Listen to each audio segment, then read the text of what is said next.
It's the corner where the Chiefs at. Is this the passing of the torch, right? Is this what this signifies? It comes down to that front office and what they feel is most important. The champ is here. We've touched down from a higher plane. Why you made it here? We always look forward to that week because it was always intense. You know that we ain't coming back. We about to. The man, the myth, the legend, Dante Hall. My favorite player growing up was Dante Hall. I love you guys, Nico, but Dante was my guy. Get to dashing because you done on the warfare.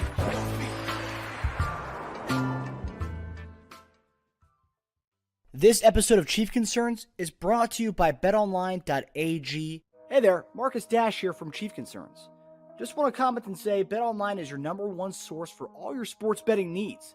Get the latest odds, lines, and matchup reports for football, baseball, boxing, golf, and much more.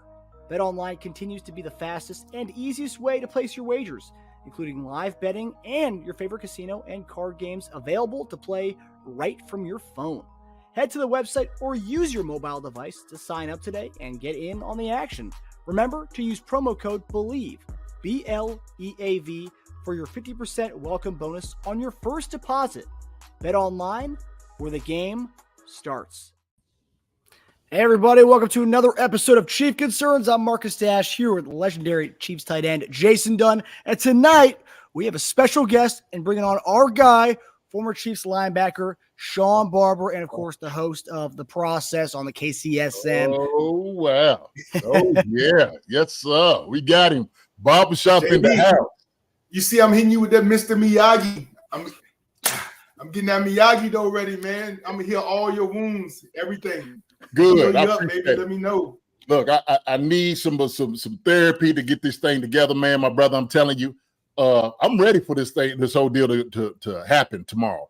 You know, we'll get into this discussion, man. But look, Shop, I'm being lifted a little bit. You know what I'm saying? So my shoulders is a little pumped up a little bit right now. You know what I'm saying? I got the guns out a little bit, so I'm ready to get this thing popping, brother. Ready to get it popping. We got some people over in the house, Sean. So our little Chief Concerns family. These are the folks are Maria, Ghost Hunter 1974, Lego My Ego. Man, it's some of the our love that we get from our folks. Wendy, I'm the Brown. Everybody right here, man, is excited to hear what you got to say tonight. This is a treat for us just to have you here. But we love it because, you know, you my brother. I love you to death. But this is going to be good, man. The linebackers against tight ends. That's how I look at it. You know, defense against offense. So we're gonna have some intel, all right, from different perspectives. And I can't wait to see what we got going on. So let's jump into it, bro. Oh yeah. So everyone's been waiting for this one for a long time, so it's gonna be a huge weekend. But one thing is, obviously, night before a draft, and not everyone has experienced that. As fans, we're getting nervous just because we want to see our team draft, see who we pick, who we trade up for. But you guys, as players, the night before the draft, can you talk to us about how nerve-wracking is the night before this big weekend for you guys? I mean, it's life-changing, generational changing for family and stuff. But what's going through your minds the night before the draft for you? I'll start off, man, JD. I mean, I was supposed to be a second, maybe third round pick. The draft, I was up in New York. My agent kind of flew all of us up there. We stayed. We stayed at the Marcus Aurelius or the Mark Anthony or some kind of high-end hotel in New York. He had the floor reserved, the penthouse and everything. So we were doing it up big, man. Day one went by, first, second round went by, third round. And then, I started to set in, hey, man, the teams that I thought were going to draft me had already made their picks. And so now I was entering the fourth round. I knew there were some teams that called my agent. I thought I was going to actually end up at the Cincinnati Bengals. Then I thought I was going to end up at the Tennessee, at the Eagles. And then the Washington Redskins, pick 113, went ahead and made the move. But like you said, up until the draft, man, I was just, hard work pays off. I was filming myself doing 40s, broad jumps, verticals. I was working at, coming from a small school, University of Richmond. I set up a V8 camera. record my steps, my reaching, all the movements I was making. I was trying to fine tune the details so I could have the best resume to have for these teams.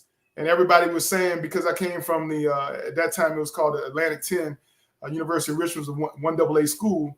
It was always the question mark was my competitiveness as far as the level of my competition, not my personal competitiveness, but just the guys I was going against on film, and how was that going to be able to be, evaluated properly to see which, where I should go in the draft. So, man, at the end of the day, I would say 24 hours before the actual draft kicked off, day one of the draft, man, this peace and serenity, everything kind of it's just a calm. I just couldn't wait for some team to have me be a part of that organization so I could prove as many jokers wrong as possible. Because I consider myself one of the best linebackers coming out of the draft that year. Yeah, man, that's somewhat of a similar story to my way, Shop, and it's good to hear because me and him both played 1AA football. Him and with the Spiders, mine with the Colonels, EKU. But I think we understood that our level of competition was always a question sometimes for the people that's drafting you for the teams, never for us. We understand that our talent was good enough to be on this level. So I was actually slotted to be a first round pick, and I ended up falling to the second round. And a lot of it, I was actually third tight end taken. But I had the same thing, Shop. I got prepared. We had thought about going up into New York. We actually did it over my agent's house up in Cincinnati. It was David Ware and Nate Lampley, who had Musin Muhammad. So me and Moose was pretty much kind of their guys. And so when I had gotten some calls in the first round, and I knew, you see, the Ravens, because I met Ozzie. Ozzie was a great guy, really loved my talent. I really love Ozzie. I really wanted to be, under him too. Like, man, look, I got to be with Ozzie Newsome. Come on, man. Why wouldn't the guy want to do that? Took a visit out to Kansas City. Vikings was another team. Obviously, the Philadelphia Eagles was another one. And I think St. Louis Rams was another one. So it was like 5 teams that was really, hot on me at the time. They had all came out for my pro day down at EKU. I think I had maybe like 18 teams show up at the time. And my thing, Shop, look, and I know you're a workout guy, workout warrior, but ours translated on the football field. I ran a 4.5, had a 41-inch vertical, did 225 like 31 times. So when I'm sitting there, I'm looking at some of these numbers. I'm just like, man, look, I know where I was at, and I know where you are too. I mean, I know how athletic a linebacker, because we had to go against each other. He was in Washington, I was in Philly at the time. Yes. So we had to battle somewhat, and then of course we get out there and kept it going out in Kansas City, see it every single day. But that process, man, what I'm telling you is nerve-wracking. I don't think I got a lick of sleep, to be honest, the night before. I don't think you can sleep, because you're just anticipating that this move is going to be so push where your life is going to go, right? That's going to be the indication where you're going, who's going to take you, where you're going to live for the next few years, right? You're thinking about all these different things. So, man, I'm getting to the NFL. My life is going to be changed. This is a life-changing event that's going on that these guys are going through. And so, man, when you're talking about the stress, the pressure, and all those different things, your family's around you. The time I had my family around me, and everybody's just happy and elated for you in this process. I don't know about you, Shop, so I'm gonna ask you this, because I know for my time going through it, it almost like happened so quickly that through the process, I didn't get to enjoy it as much. Okay. You know what I mean? And when I did get to the second round, the teams that had called me the first round, I got on the phone like, yo, how come y'all didn't draft me the first round? And, oh, well, Jason, if you hear this, we're going to take you, right? And so it's what ended up happening with the Eagles. It took me for the second pick. But I know that process because I did the same thing. I was like, look, you know what? I'm going to prove all these jokers wrong that passed me in the first round, all right? My career, the 2 guys that got ahead of me, tight ends, I outlasted them, with a number of years. And so that was kind of my thing. I made an all-rookie team. in 1996. Which was another thing that, just to solidify my, my thought process of how good I was, that other people are recognizing it. And so this entire process, man, is something that everybody, your family's trying to enjoy. But as far as a player, I can speak for myself. It was really nerve-wracking, and I don't think I got any type of sleep. I didn't get to enjoy it as much. So what about you, Shop? Did you really get to enjoy the moment? I mean, I was in New York, so it's kind of hard not to enjoy it. Like I said, Agent had, he had all the bells and whistles. Like I said, the clubs and the hotels and everything.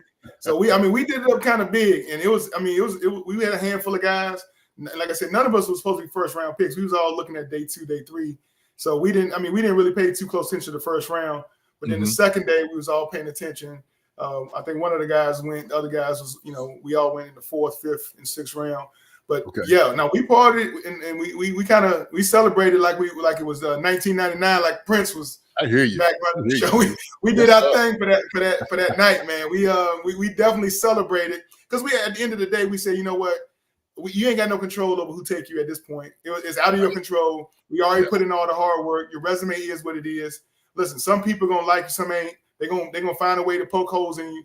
And then at the end of the day, you get to an organization, and then guess what? You line up during training camp, and you got to go earn a position. You got to earn your starting position. You got to earn something to be one of those 53, and you got to do that every single year. So, we kind of looked at each other and was like, man, listen, this is just the start of the next chapter of our lives.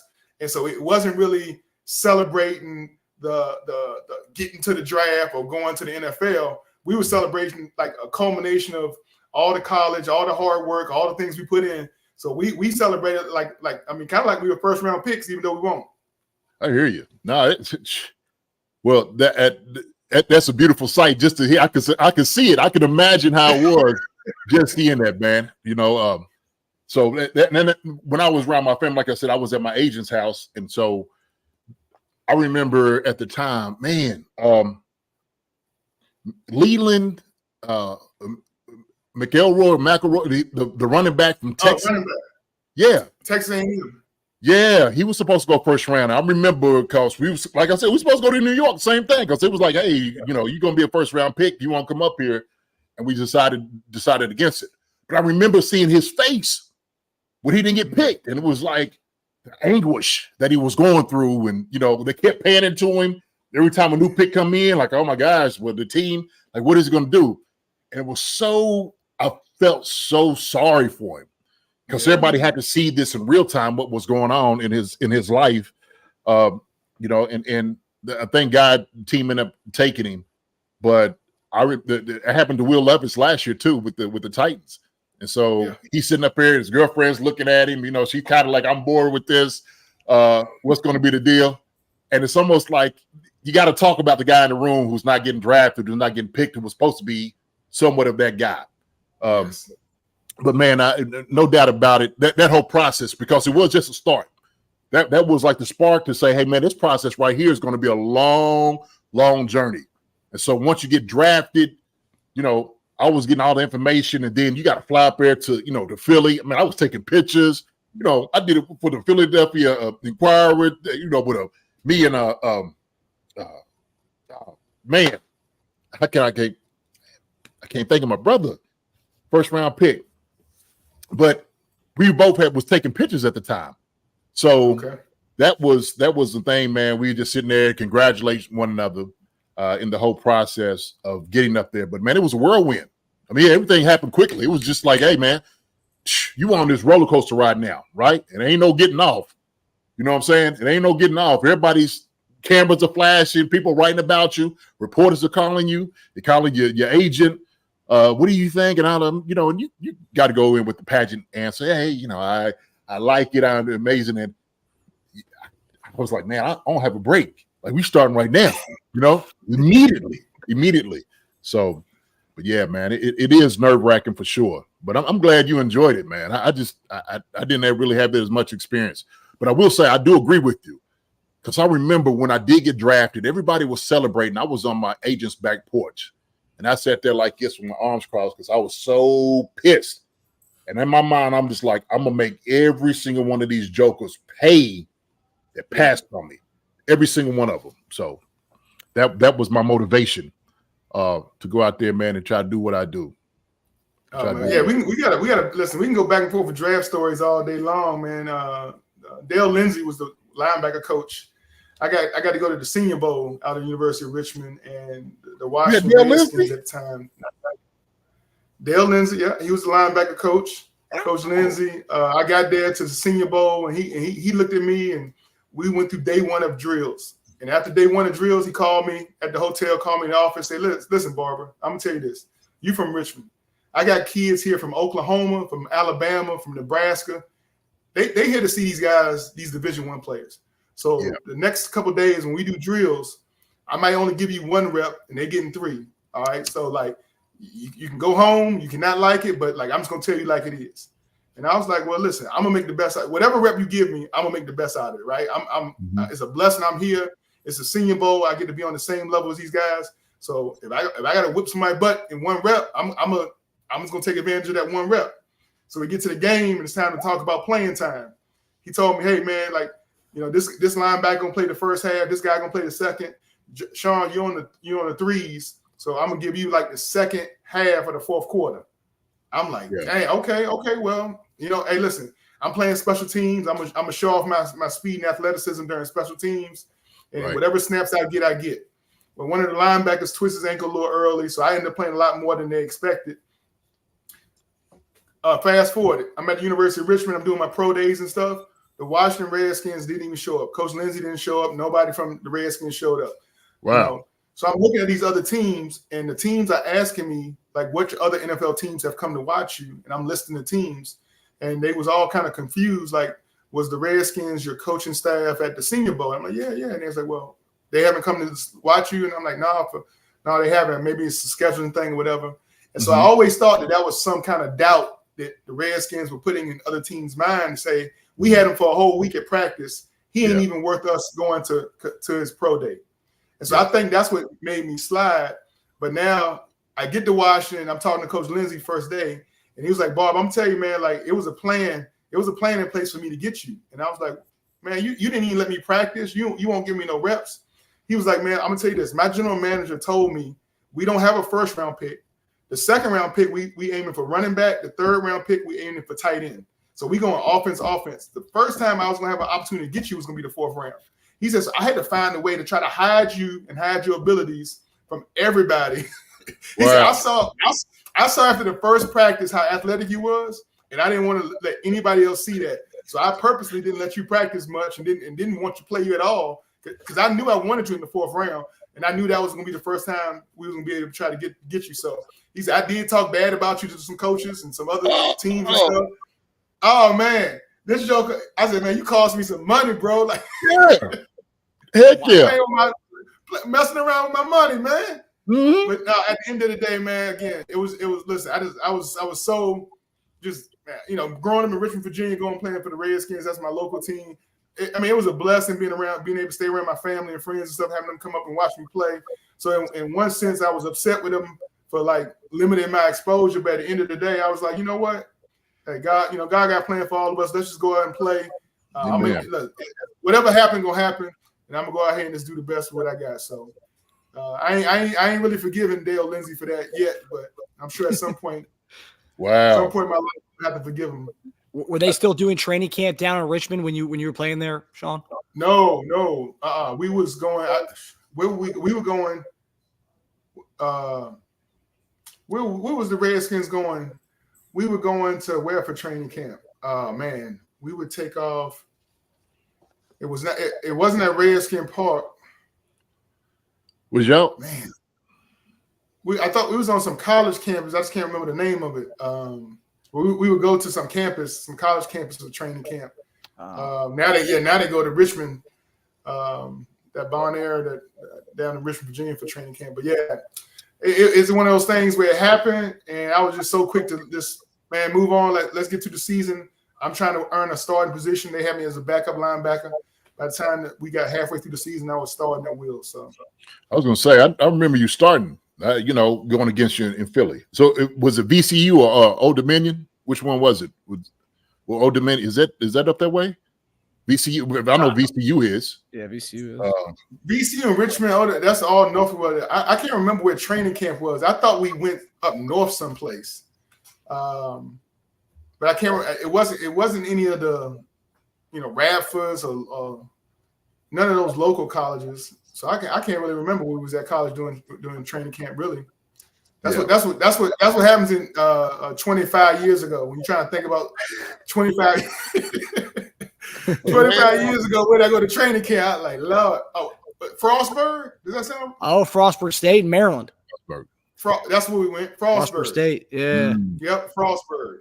Man, listen. This old man, it's locked away somewhere up there. I just gotta take a little bit longer to access the. Yeah. Well, I was talking about the first round pick was Jermaine Mayberry. So you played with Mayberry up there in Philly. Yeah, Mayberry. That was my guy. He was the first round pick. And so my draft was, I'm gonna give you my draft, who we had with the Phillies, the 1996 Philadelphia Eagles. Mayberry was first. I was second. Baby boy Brian Dawkins was in the second round with me. All right. Bobby Hoying, Ray Farmer, all right, Whit Marshall, Steve White, Tony Johnson, and Philip Riley from FSU, Florida State. I remember that. And I had my boy man came with me from EKU, my brother Diallo Burks. And so he came in, man, and he tore it up. But it was that experience in itself, having somebody from the same school make it too. That helped in my whole process. I don't know if he's on here or not, man. D-Lo, man, I love you, my brother, because because it was just almost like we were still on campus a little bit. You know what I'm saying? You're hanging out with the boys. Yeah, we was experiencing it together. We couldn't even. He's like, man, can you believe this? Like, we actually here in the NFL. We just stuck in this sucker. It came in. So, but not Dale Lindsey. Okay, so Dale Lindsey's on the Kentucky Pro Football Hall of Fame with me. I see him every year. I can't wait to see this joker say, man, what you do to my boy Barbershop, Shawn Barber? 100%. 100%. Because he coached, he was the head coach at like some university out in San Diego for a number of years. Yeah. Yes, he was. Mm-hmm. I think he just retired from that maybe, 4 or 5, just a few years ago, but maybe right before COVID or something. But no, Dale Lindsey, man. He told us first day of camp, that's I want all y'all to know. I've been coaching for a while. I'll get rid of you before they get rid of me. He said, I promise all of y'all that. I'll get rid of all of y'all before they get rid of me. So you come out here and don't make the checks, don't make the calls, don't learn the defense. I will make sure to get rid of you before they get rid of me. I said, right. He ain't trying to be my friend. He just trying to be my coach. Coach me, coach. Be coach, man. Hey, man, just give me a fair shot. Let's go play ball. And the realness comes in immediately. You already know what you're dealing with immediately when you come in. So I had Ted. I had Ted Williams. Ted was telling me, he had just came from, I think it was at UCLA coaching. Okay. Ted had been, I don't know if you know this or not, but he used to be a principal in Inglewood High School. You know what I mean? Like when I'm talking about like down and like right there with like all the gang members and stuff, that was Ted. Ted was back there putting everybody together. But Ted came and said, look, he said, I'm going to tell you something. He said, we got in, I drafted you, had some questions about some of the things. Obviously, that's why you fell second round. But we want to make sure that we address that immediately. So they sent me the playbook. I don't know if I don't have it up here now. You know how thick those playbooks was back then, Yeah. And I don't know. Defense is kind of maybe a little bit smaller back then. For real? Okay. But we had a real big, thick playbook, that you had to, use two hands to open it up and turn the pages. But we immediately got into route running, concepts. What do you do on this? I mean, it was every single day before I got up there for the OTAs and when, the rookies get in. Well, when you fly in, every single day just going over the stuff. That's what it was. What we need out of you, what we need to do. When you're coming in, you're going to be a starter. That's what we're pushing you to do. So I had two good vets that was in front of me. And he kind of told him like, look, man, this is, we're looking for him to be the starter when he comes in. That's why we draft him so high. Ed West, Jimmy Johnson. Thank God for those brothers, man, because they took care of me. And when I'm talking about taught me the process, I mean, they could have easily, for somebody They could have easily been like the dude Ryan Tannehill, which I think is a terrible move not to help guys that's coming in when those guys are the heir apparent. They're like, look, man, this guy's coming in. Why don't you help him out? So, he's like, well, I'm not here to help the guy. Well, yeah, you are. That's part of your job. Like, why wouldn't you want to do that just because you understand this is your teammate? How about that for one, right? How about that for one? Competition is good, but also, too, you want this guy to be able to, come and actually be successful.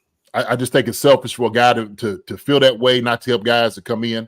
I know when guys came in, when they got drafted with the Chiefs or Philly, I did everything possible. I told them everything I needed to know. Any question they had, I'd help them out. Anything they need to do in practice, I'd help them out. So to me, that was the most important thing, I think, in that process of growing. Was getting around guys that you knew had your best interests at heart, even though it wasn't the easiest thing for them to do. And it wasn't easy for them. Ed had 13 years, Jimmy had 10. But I was their rookie, man. When I'm telling you, took care of me. I told you, Jimmy still calls me Pup. What up, Pup? What you doing? I'm like, so no, it's good times, man. Good stories, really good stories. Yeah. So, and that's the thing about it, man. When these guys get drafted tomorrow, it's a whole different process now. I mean, it really is. I mean, it's getting on stage, Gladden, Goodell, all these different things. Their lives are going to be changing. It's going to be a whole different experience for them to see it. They got all the chains and everything on, and it's going to be a wow factor. It's going to be an absolute wow factor. What do you think, Shop? Okay, I just thought about this. I remember seeing Caleb Williams. I just watched a little bit of the Pivot. They was talking to him and him being at USC, and it was like, man, this is what you get when you are a first round pick. You come in already with the NIL having $5 to $6 million. You looking over LA, and I mean you are living right now. Do you think this process, okay, that the guys are going through, do you think they are coddled? Do you think they are ready for the NFL? Maybe some of the challenges that they face, because I know you do a lot with the NFL as well, kind of getting guys prepared, knowing what they need as far as information-wise and knowledge. Do you think these guys are prepared, or do they really know what's going on, what they get into when they get drafted? Well, I think the NFL is light years ahead of preparing guys as juniors in college. Actually, I had an opportunity. Last year, I went to the Combine. And while I was at the Combine, I was asked to speak to the junior class, the upcoming. They brought about 50 juniors in who they knew were going to be at the Combine the next year. Oh, wow. Myself, Ray Farmer, yep. Aaron Jones and his brother. I don't know his brother's name, but the running back that used to be for the Packers.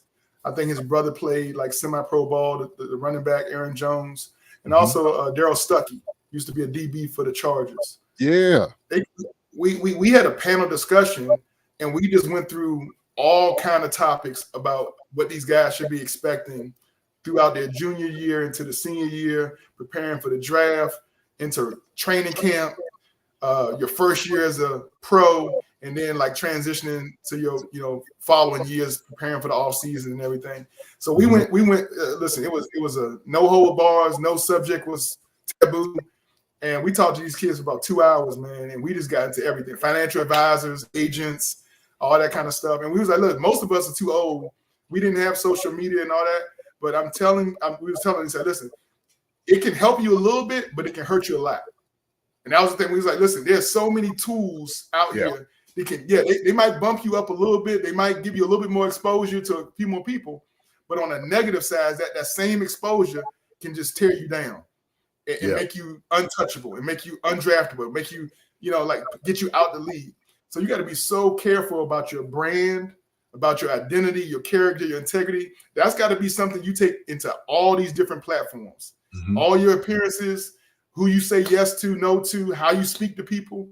The fan coming up that wants an autograph, you kind of brush them off. The wrong person gets that on the camera, and now you look like you just, conceited, or egomaniac, or narcissist. Social media will tear you up. They'll write your story before you even have a chance to start your story. And so we had a chance just to explain to those guys, and man, that was a privilege. And I always, again, man, I always look at it and just just being a voice to the next generation. Like you said, even during our playing days, when the next linebackers came into the room, trying to figure out from those guys, who had what in place, who was solid when it came to, hey, how's your faith? Who's going to Bible study? Who ain't? Who needs some faith? Hey, back at home, who dealing with, baby mamas and kids and that, like who's married, who ain't? All right. If you ain't married, you hang around these single guys too much, you're going to end up on this bus back home before you know it. So we got to get our work done. We got to watch that film together. We got to grow together, right? This team got to become a family, and it comes from like working hard together and stuff. And so just explaining to them how important it was to not isolate yourself, right when you get off the practice field, you cut on your social media and start talking to your fans and stuff. Well, you're isolating yourself from your teammates. So you got to make yourself available to, we used to play pool, we used to play bourrée, hung in the locker room an extra 90 minutes to 2 hours every day after practice just to work on our camaraderie and work on our networking and, between just teammates. We weren't even playing the same position, but we just had a group of guys just trying to be close, man, because we know when it came to go battle, the season is long. And that's the other thing about leaving college, coming to pros. You have no idea how long that season, almost twice as long. And it's just not the same. It ain't college no more. It's a business. Right. It's a business. You got to take care of your business. Yeah. I think, people always ask that question. And I know the NFL tries to do a good job as far as getting guys information, getting prepared preemptively, putting something in their mind about what the landscape is going to be. And this kind of goes to, and I don't really want to visit this topic too much, but almost on the Rashid Rice thing, right? Because people ask, Rashid Rice, he got his friends and whatnot. And I think people don't realize that sometimes, even when you have these meetings, you could try to do as much possible as far as give as much information for these guys to get prepared. Some guys listen, some guys may not, right? Like these guys are still, they're young. They don't quite understand the process. Like you don't know the experience of something until you actually get into it. I could tell you every single day what it means from somebody on the football field to get hit in the mouth by a 9 technique, guy who's 290 pounds. Until you actually feel it to know what that really means, you really don't have a clue what that is, right? I mean, seriously. So I don't think, like, things happen to guys in the NFL, right? Things happen to good guys. Guys make mistakes. But I just wanted to say that I know guys that, you do a good job of it. When I coached the guys coming into the draft last year, my tight ends, I had 6 that I talked to every single day for that entire week. They had me out in LA for the Rookie Bowl. And I was sitting there thinking, like, man, I'm gonna give you as much information as possible. I'm an open book. You can ask anything, right? Ask anything. And I told him, I said, look, when I came into the league, I had some bad habits that I brought from college. I think sometimes it's what you do because that's where you've been that's where you've been teaching. That's where you've been learning your experience, right? That's been your landscape for the number of years, for at least 4, I know, before you go to the NFL. So, yeah, there's going to be some carryover. You're going to have some friends that you want to come with you. There's some friends that you want to celebrate with what you're doing, right? Because these are your boys. Yeah. So I understand, getting a camaraderie, like you said, for that 90 minutes every single day after practice of ingratiating everybody else into who you are, finding out who they are, and trying to meld something together to make it a great team, right? But there is going to be guys that you have from college. There's going to be experiences that you have that you want to still do, things you want to do. And I don't think that trying to find that balance, right? We talk about balance that you have to have in life, especially now, because it is a whole different world. It is a business. That was something I had to learn. I didn't get it first when I first came in with the briefcase. Like, hey, I understand this is a business. You know what I mean? It was still playing football, but now I had money. I had like more money I've ever imagined having. Cut me a check, and I'm sitting there like, oh my gosh, I'm gonna get paid this much money playing football. And so it's a learning process. Sometimes it takes time for guys and whatnot. But I gave these guys kind of a diagram on. You're going to have a certain amount of people who cheer for you, okay, that care for you, who really got your best interests at heart. Mm-hmm. Then you're going to have the hanger-ons. You may have some fans and people like hit you on social media that, hey, like you, but they don't really know. And then you're going to have the ones that are almost wishing for your downfall. There is the envy and the jealousy and whatnot that you're going to have to deal with. And I was telling them that what you want to hold on to is that 10% of the family and the people that really have your best interests at heart. You want to make sure that that's your tight-knit circle, okay? That's your friends that are telling you, hey, man, like, we don't need to do this. Like, you need to stay away from this right now, right? Like, now you don't need to drive drunk, or you don't need to, be blazing and all those different things. When somebody has the best interest and they trying to tell you because they want success for you, those are the guys you have to hang on to. So I wanted to say that because I know with this whole thing with Rashid Rice, guys coming in with questions about who they are, teams kind of, they shy away from guys like that. Rashid Rice had no indication he's a good guy. Was no red flags whatsoever, man. He just got into a bad deal, man. He just got into a bad deal. But I'm glad you're doing the type of work that you're doing. Do you want to just kind of talk a little bit about that as far as what do you think about dudes that may come in with maybe checkered past or whatever? Yeah, so when I got out the NFL, I actually did some scouting. I did a scouting stint with the Eagles, with the Chiefs, with the New York Jets, and with the Texans. And so I actually had the luxury of going through the whole, building the big board, 300 players, watching the general manager talk to his pro scouts, his college scouts, manipulate the board on a day-to-day basis as they prepared for the draft, and then actual real time going through a draft, watching names get taken down, watching things get rearranged. I was in the draft room with the Philadelphia Eagles when they got Carson Wentz for that draft. And so all the moves that were made before that, boom, boom, boom, all the moves that was made before Carson Wentz came, because, right when they got Carson, it was a trade minutes before that when they got rid of Sam Bradford and he went to the Minnesota Vikings. Those decisions were made so fast, and the calls are made, and everybody's kind of sitting on, waiting for the yes, it went through, to call it in. I mean, it's high tension, and there's a board, and there's some names on the board with just a red stop sign beside it. You are in the draft, you available, but this team is not going to draft you. It's something that they found out in doing their research that makes you undraftable. You are not on their board, even though your name is up there. You did something to work your way off of the board. They do not see a future in you being a part of their organization. And if one team did that, I know that every team has a list of players that have done something, crossed a certain line, or they've asked for forgiveness, but so many times, and they just don't see that person's character and nature being something that's going to help their team build success.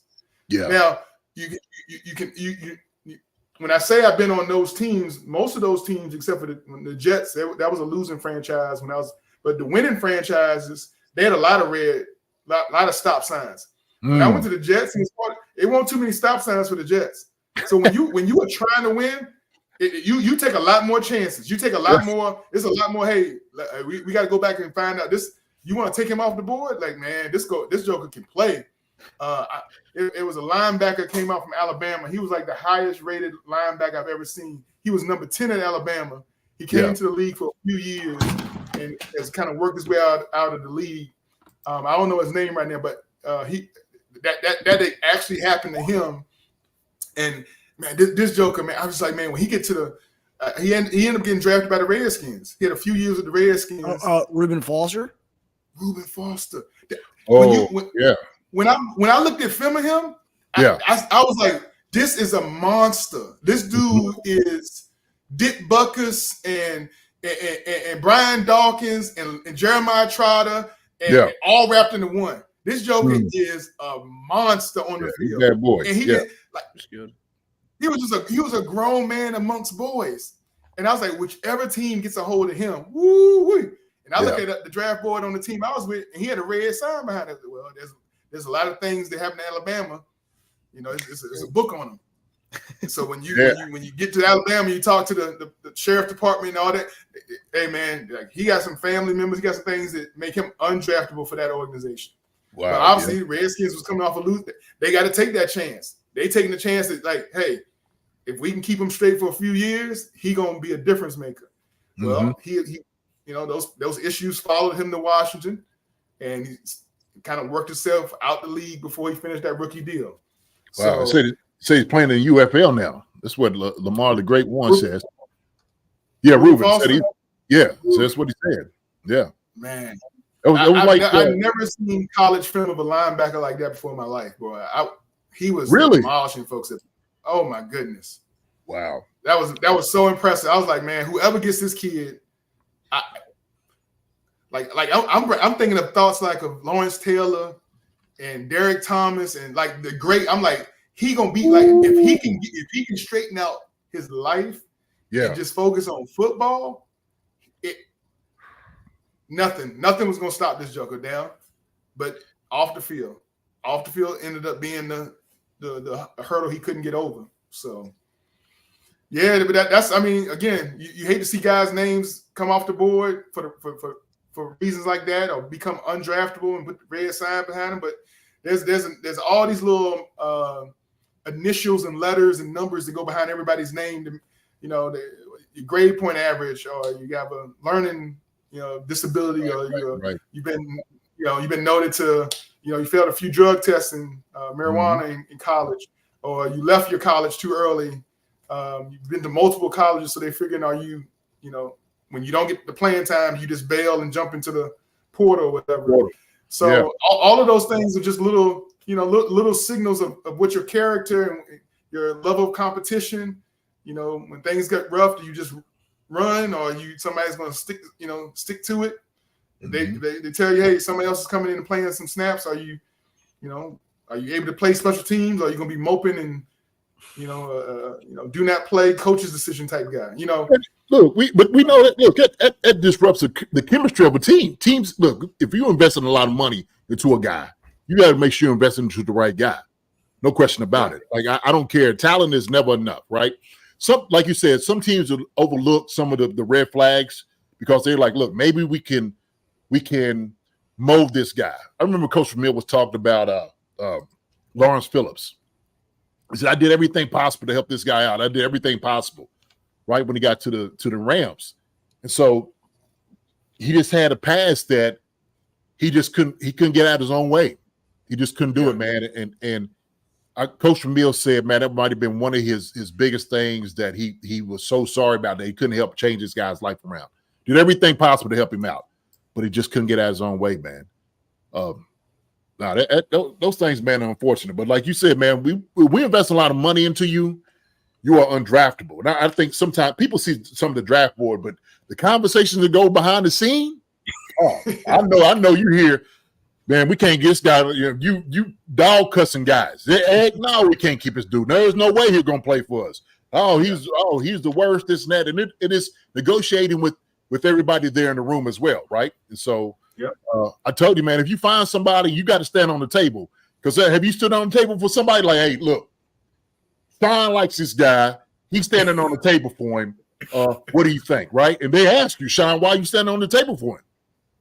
I keep scouting so simple, and I think that again, I pursued a job in scouting for a number of years, and actually when Ray Farmer was here with the Chiefs, I inquired about being getting into the college scouting and stuff, and he looked at me and was like, Sean, like, I just want you to know, it's not about what you know. You could be one of the greatest scouts in the world. There are people involved in scouting when it comes to the numbers and the way they break down measurables and talent. Right? They've taken away. It's not about watching the film no more. It's all about clocking speeds and putting it into spreadsheets and coming up with RAS scores and stuff.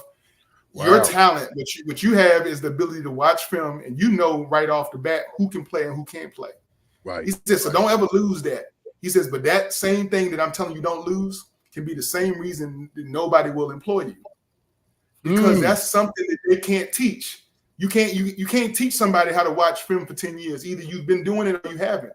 Right. But you can teach anybody how to fill up a spreadsheet, how to record 40 times, how to velocity of a football. All that anybody can learn how to do that. But he said what you have is a true talent. And when other people in the building don't have that talent, they get scared of that. Yeah. And they don't want to let somebody in the building who got something that they can't learn. So you got to be real careful when you say, hey, I want to stand on the table for this dude, and they say why. You got to have some numbers. You got to have something to back it up. Because if you just say, hey, this linebacker can play, you know why? Because I would want to play with him. I see the way he communicates. I see his reactions. Man, this is somebody I would want to play with. Who else in the room can say that? If you ain't no former player, you can't say that. No. And so you know, and if that guy go out there and ball and does well, man, everybody in that building is so scared of you. Yeah. You can see something. You can see talent. You can see something in these players. They can't. They can't watch film. They can watch all the film they want. Sometimes I don't care what you do with measurables, putting in to a computer, you cannot measure a man's heart or desire. You just can't do it. And so, like you said, if there's something that you see a guy has to him, maybe that chip in the shoulder or that X factor or something there that only you can see, you like, look, I played with 5 guys like this. This guy's going to be good because of these intangibles that you may not be able to see, that you putting in your little computer. I love this conversation. I do, because sometimes sometimes it frustrates me that, when people are listening to some of these guys that do the numbers and whatnot, not to say anything disparagingly against these guys, but like I said before, I know what it means to get hit in the mouth by a 295-pounder. I don't went against DP.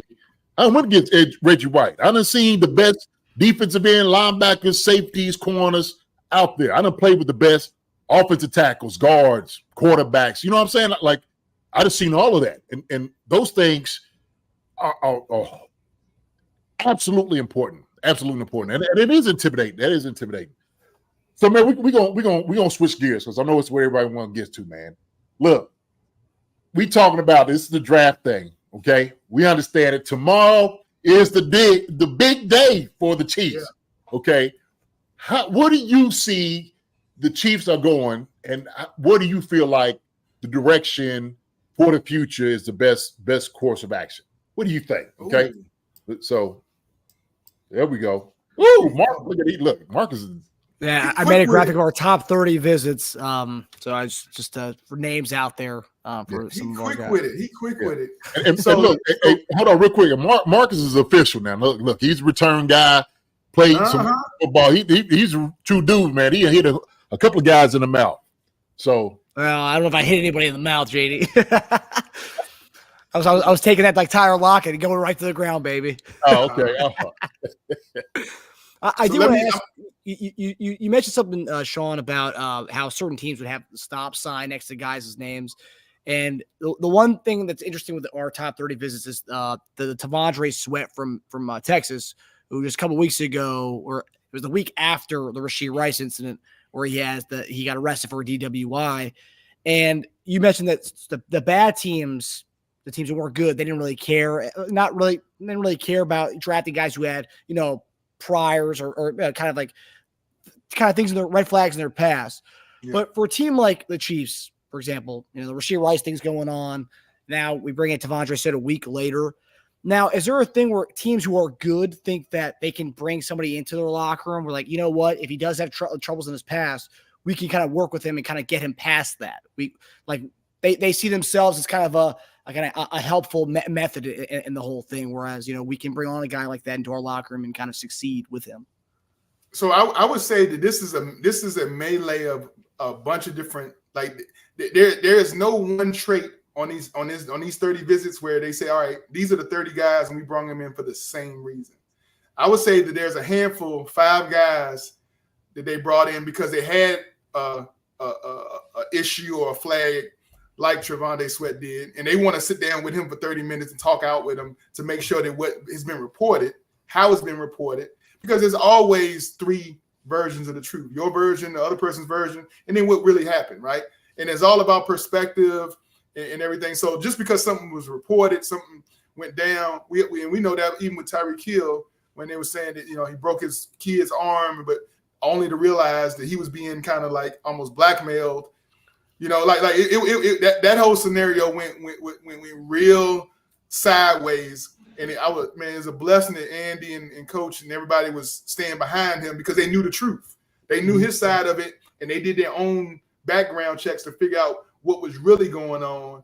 And so they were able to just, stay with them through a lot of that stuff.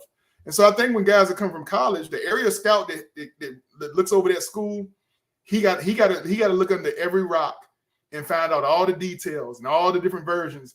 And he got to figure out what's true, what ain't true, what's going on. And so I think that when they bring some of these kids in for this 30 visit, it's to get some face-to-face time. Andy, Brett Veach, Coach Spags, Coach Nagy, they want to talk and have a conversation of figuring out, like, let's figure out how this athlete really thinks. Because sometimes you're just in the wrong place in the wrong time, and you go down with everybody else, and it's on your record, whatever. And sometimes you have a conversation, you realize, like, that ain't really the type of kid this person is. Right. Like that. You can find out that in a conversation, because there's certain ways you hold yourself. You have character. You have certain instincts. You have certain integrity things. It's just like, I just was in the wrong place in the wrong time. Like, I got in a car with the wrong person. I didn't know the car was stolen. Well, some people, you talk to them long enough, he's like, no, you did know that. Like, you Right. fooling around with you got a history of fooling around with fire, and you ain't learned from it, And I can talk to you in a one-on-one conversation, kind of figure that out. So a lot of it, I would say a few of these guys is probably they did have some flags. Now they wanted to get a face-to-face conversation. A couple of these guys, I think they wanted to get like just their eyes on them, because maybe a medical came back during the combine, and it was the medical they spread to the team said their ankle was a little bit worse than they thought, or a knee was a little bit worse, or shoulder, and they wanted to come in and get their own MRIs and get their hands on that shoulder and see what the trainers think. There's a few guys I really like. Like, I love this guy, Marshawn Keelan, the defensive end. I think he's going to jump all, and he ain't from Michigan, man. He's from Western Michigan. The one to the third guy you got, Marshawn Keelan. So, I know my stuff. You see, I'm sitting here editing your boy already. I got this. This is copy and paste from someplace else. So. Oh, man, listen. Kingsley, the offensive tackle from BYU. I think, Andy, he can lie. He can tell you what he got a thing for the guys from BYU. Yep. Like, I'm a spider. If one of these guys had University of Richmond behind it, he'd be my favorite guy on here. I don't care what. So Andy being a BYU guy, man, I think it's important to him to get that. And he was like number 11 or 12 on my offensive tackles. And that when the Chiefs draft, that's going to be about where they are. It's going to be almost 10 tackles taken, 10 or 11 offensive linemen taken in the first round. So by the time we pick at 32, I mean, he's going to be one of 3 or 4 guys we got to make a decision on. If none of those, 8, 9, 10 don't slide down. So it was good to get him in the building. Who else you got on here? Obviously, Javon Baker, man, this joker from UCF. Yes, sir. Like, people gonna think I'm like, he reminds me a lot of like a Terrell Owens. Like he got, to me, I don't know how he got to UCF and he didn't end up like at one of the Ohio States or whatever. But yeah. I think this sucker got all the tools. I think he also remind me like Sterling Sharp. Okay. Like man, just a big frame guy who uses his body well, sure-handed. Like watch the ball in, secure the ball. Now he's a beast to get down, run after catch, all that kind of stuff. So I mean, again, most people don't have him in the top 10 as far as wide receivers. On my wide receiver board, I think I had him like number 13 or 14, like right after the guy Franklin from Oregon. And a lot of guys I even have above him, I don't like as much as him, but I just know from an evaluation standpoint, these other guys are going to go earlier. So I just wanted to, I kind of keep my board more true to what I think is going to happen on draft day than just what I feel. The last guy I saw here, obviously Sweat, we already talked about him, but then the running back, obviously from Texas. He's my number one running back coming out this year, Jonathan Brooks, man. He got the balance, he got the vision, he's got it all. And so if the Kansas City Chiefs are in a draft where the entire league doesn't take a running back the entire draft in the first round, and the best running back is available, listen, we got a good running back now, but our running back room, we're not 2-3 deep as a running back room. We don't know if Jet's gonna come back. He might retire. Number one, the Jet might retire. So our running back room is kind of thin.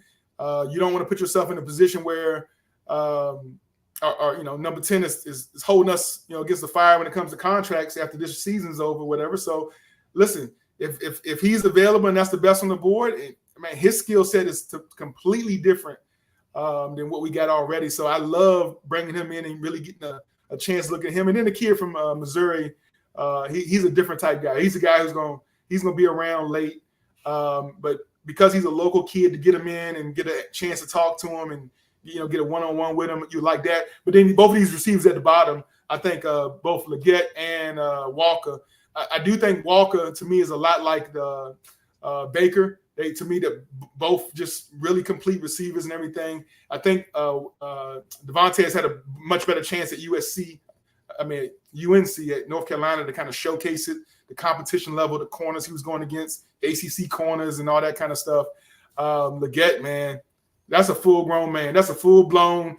You talking about the next DK Metcalf, whatever. Ooh, yes, sir. He built right. He built like a Mack truck. You just can't. The thing about him though, he only played 1 year. He's on teams, but he only played that last year. But then again, when you have a story behind it, you realize why he only played 1 year. He lost both his parents, right? He lost his one parent and the other. He's trying to find out, how to process it while he's going to college, going to school. Maybe football was not the most important thing to him while he's dealing with the loss of his parents in his first 2 or 3 years of school. But then when he was able to kind of prioritize and get football back on where it needs to be, he has a phenomenal year for South Carolina and is, put himself in a position to be drafted, I think, late in the first round or early in the second. So, you hear his story and you applaud it, but if you don't ever hear his story, you're going off of a stat board and it shows, for some reason he only played 1 year of, his 5 years at college. That doesn't really that's not a great stat to have. But I say this though, and for Leggett, he's you seen the production, so you're getting him on the upswing. So you see what he can do. And when I hear people say, "Oh, well, he hadn't really had a production over the year," well, you see this year that he has put up. So imagine him having somebody better than Rattler as his quarterback, right? Having the best quarterback in the game throwing the ball to him. That's giving him more challenges to catch the football. Like there's no reason why he can't explode. And I say this. I said, once I see what you can do, okay, you have been productive. You should be able to do that over and over again, right? Good. We got you at your best time, okay? Your best year. Let's build on it, right? Let's make you even better at this point. So I think the notion when people say that, like you said, because I always say this all the time, stats don't always tell the whole story. They just don't, right? You just look at the board and it's like, oh, well, this kid sucked for the no, it's a little bit more there, right? But we do see where he is right now. Let's get that where he is at this moment and just build on what he's just been doing. So now I like Leggett a lot. I do. I like Leggett a lot, man. So as you can tell, Marks, I like this top 30 list, right? I like the mixture that they brought in. Some guys we got to find out the story. Some guys we actually, we can see them coming in day one, being a part of what we're doing here. Even the guy, Christian Mahogany. I think I did a research. I researched him last year. I thought he was going to come out early, but he was a phenomenal guard. After he had a phenomenal year with Boston College. I think I saw his film while I was actually looking at Flowers last year. So I was doing a deep dive into Flowers last year as a wide receiver, and I kept looking at this dude, and I was like, man, they got this guard that just, man, he's punching suckers in the chest. Like he's a physical golly. What's his name? And it was like Mahogany. I said, oh, I ain't gonna forget that. Right. I can't wait for him to come out in 2024, and now it's his chance to shine. So, yeah. So, Shop, man. So, okay, you see his list, all right? Using your expertise, what direction you think the Chiefs going to go? Well, what do you think? So this list, I know it had to be from this list, but where do you think the Chiefs are going to go? All right. So, I think at the end of the day, I don't think it matters right now what I say the Chiefs going to go. I think that the way the draft's going to go, I think there's going to be a run on 3 positions. I think it's going to be a run on quarterbacks. there's going to be a run on offensive tackles, and there's going to be a run on wide receivers. And when you have a run where 8 wide receivers, 10 offensive linemen, 5 quarterbacks, right? That's 23 players already gone. And now I got 9 picks, and I ain't even talked about the Dallas Turners. I haven't even talked about Latu from UCLA. I haven't talked about FSU Verse. Like the Murphy Jr. from Texas, the big Kahuna from Illinois, the big DT Newton from and these are to me top 15 talents that might get pushed down to 30, 31, 32. So with all intentions, I could say I want to tackle, but let a top 15 guy on defense, one of these cornerbacks, right? From Arnold from Alabama, Mitchell from Toledo, Wiggins from Clemson, or the dude from Iowa might slide. Gene, Cooper he's a phenomenal all-around athlete. I mean, he might be the best all-around athlete in the draft when you talk about this complete. He probably could play quarterback, running back, wide receiver, safety. Like he's one of those type dudes. Like jack of all trades, could do everything. He does it all at a very high level. So the way the draft go, if one of those guys become available, a few picks for, I just sit there and be like, oh, I mean, I wanted to go offense, but I'm not going to let this number 4 cornerback overall just go to the second round. I ain't going to let this second defensive tackle in the league, the number 3 overall edge rusher, just go to the second round because, I'm trying to fill a need. So I think this draft is it's a very deep draft. And I think the deeper the draft is, the more I'm inclined to just, if somebody going to make a opportunity, you want Penix Jr., you want the Bo Nix, and you want him to have a 5-year contract with the extra year, whatever, come talk to me. I'll move back, add a couple picks to me. Let me move back, and I'll this 30 list right here. I'll take as many of these guys that I've done the research on between picks 33 and 90, and just continue to build the depth in the pantry. Going to be so deep. So I think Kansas City is in a beautiful place because this draft is real unique like that, because I think there's so many really good offensive tackles. Really, that's what makes it to me so unique. All right, okay. I don't think there's that many good offensive tackles. I can agree to disagree. Yeah, no, of course, right. For me, when I'm looking at them, I think there's a lot of guys that's going to be projects. I think, as far as being a left tackle, what we're looking for, I think there maybe the top 3 may be guys that are like day 1 starters that you could get in. After that, I think it's a little bit up in the air for me. Okay. And this is me coming from an offensive line coach. All right. Guy that's played offense for a long time, evaluating this type of talent. And the reason I say this is because when I look at the guys that were drafted last year in the first round for offensive tackle, a lot of those guys didn't really do a good job. They're still trying to develop. So I think, with you, and I do agree with this, sometimes you got to take best player available, right? But if that best player available is kind of like, I think the only guy that you don't take is maybe a quarterback at that time. Like, well, we ain't going to take this. We got a quarterback. We don't need to take a guy and use him later. So that might be something like draft capital, like you said, moving forward or going back to try to will and deal to make those things happen. So I don't know if the Chiefs will stay where they're at. My estimation is, and I'll just give my thought process, is I think you have to look toward the future, right? What do you want to do? Do you move to get the tackle that you actually want to be day 1 starter? Another guy I brought up was Brock Bowers, okay, who could fall within somewhere in the top 10 or maybe, 20, okay, because teams are looking for need. What do we pass? Same thing. Do we pass on this guy? Travis Kelce may have another 2 to 3 years. We don't quite know what that's going to be, right? Brock Bowers to me is a guy that I'm like, if somebody could be an heir apparent to Travis Kelce, Brock Bowers to me is a no-miss type of guy, okay? You can line him up outside as wide receiver. When he was down there at Georgia, he ran every route that was possible. He's got a great feel for getting open, getting into zones. He can do it all. He's a great matchup against safeties, corners, linebackers, you name it, he can do it. So I'm thinking, if teams are thinking for the future, and I'm just looking at this list, right? And then I'm looking, right? Defensive tackle, offensive tackle, wide receivers, obviously.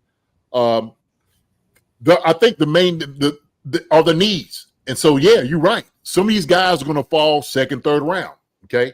Can we get those guys to swoop it up around that time? Sure. Do we will and deal to get a guy like that and then drop back, draft backwards, or get a guy in? I think those things are actually true too, right? Because I see this boy right here is like, well, if we fall here, this is who we're gonna get. If we don't, then we could get these guys later. I see a lot of like this. Hey, first round picks, fourth round, right? 3 and 4. I can see all of this getting these guys there. But there's guys like I see like Javon Foster from Missouri at tackle, left tackle. I watched him in the Senior Bowl. Does a great job. He's a project. Not a day one starter, but he's somebody who could get in to try to develop and compete with the Wanye Morris, right? How you getting him, what are you going to do with somebody like that? Same thing. Kinsley, Suamate, BYU. Sure, you could take him in the first round. It's going to take some time. Wanye Morris got a year of experience on him. He's a third-round pick. Very athletic tackle, but gets beat a lot kind of inside, okay? And I see that. I'm just like, these guys up here will eat your lunch, all right? you ain't playing against a guy who's looking to be a book accountant, or taking biochemistry next year. And, I'm not trying to get into the league, okay? This is a whole different dude that you're looking at, right? Who's trying to take your money. And so those are always those questions for me that I'm asking. When I look at the feel for what we're doing, I like Ben Sinnott. That's how he's saying Sinnott, Sinnott or Sinnott from Kansas State. Sinnott, yeah. I like him a lot. I think he's somebody that we could probably get in third or fourth round that would do well for us as a tight end coming into what we do and play. Defensive tackles, I think, Sean, and you could talk about this, but I've said this, that we need to have a guy, instead of signing these one-year deals with some of these defensive tackles we've been doing over the past few years, we need to have a guy that's going to be a complement to what Chris Jones is, okay? That way we don't have to take a $33 million man and keep wearing him out and not getting your money, okay? You spend a whole lot of money and investing in for a guy like that. Why wear him out? Get a guy that can win one-on-one so you don't have to get double teams all the time with Chris Jones. But I do like those things. I like the wide receivers. Like I said, Leggett, man, he's great to me. I like Devontae Walker. I do like Javon Foster a lot. Or Javon Baker, I'm sorry. Javon Baker. I like him a lot.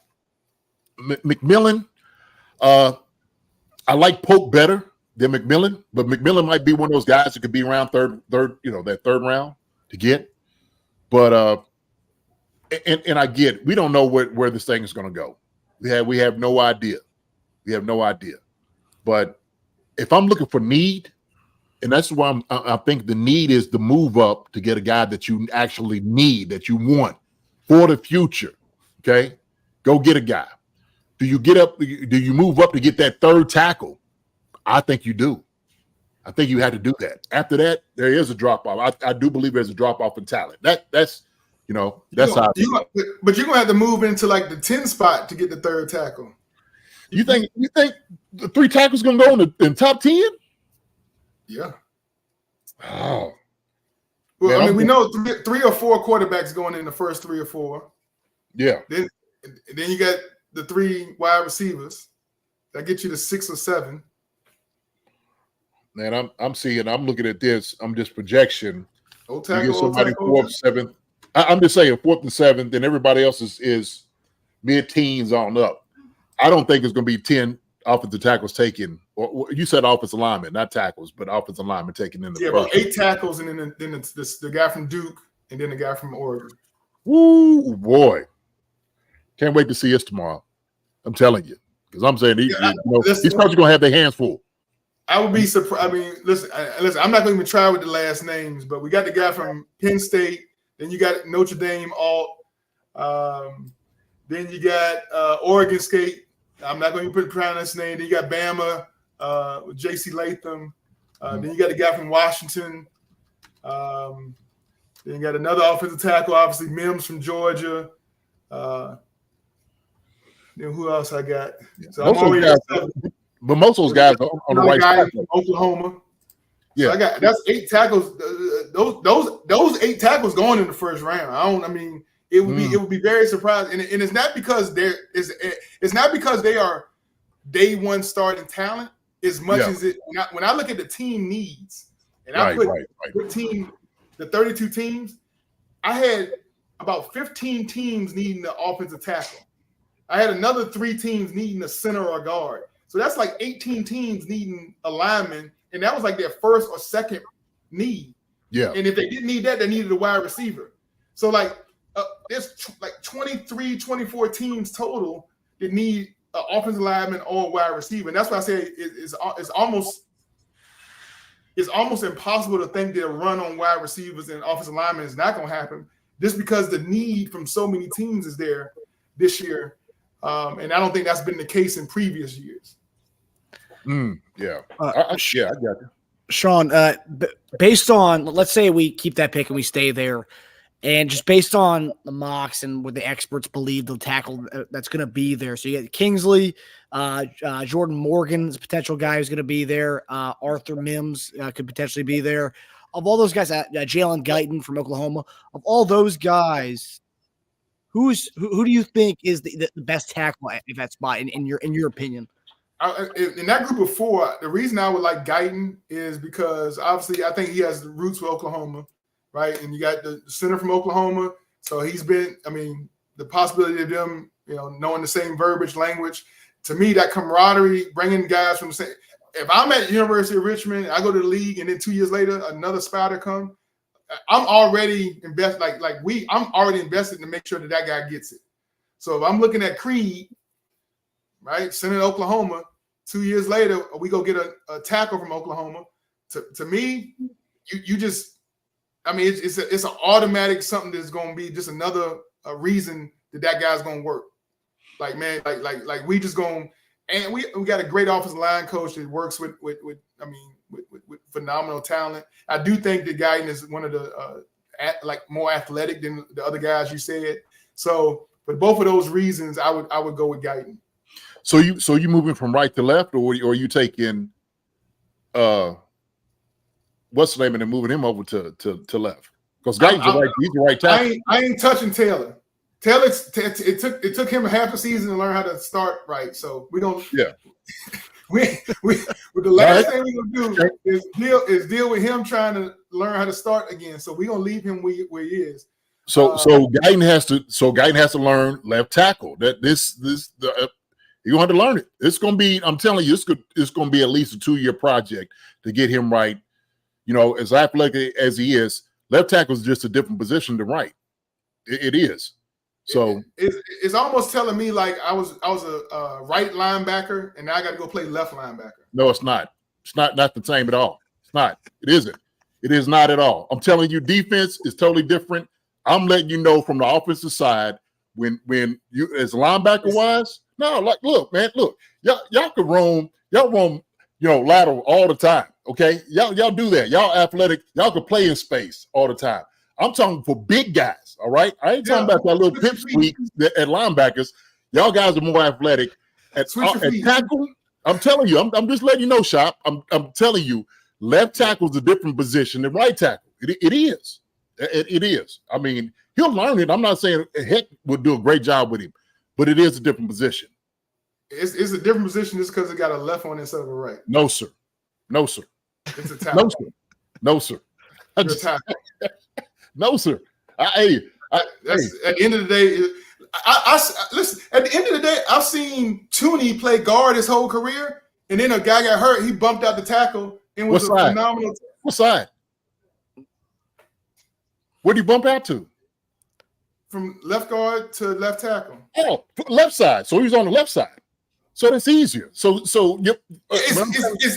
It's easier, but he did it. I think it was the Bengals game against one of the best pass rushing teams.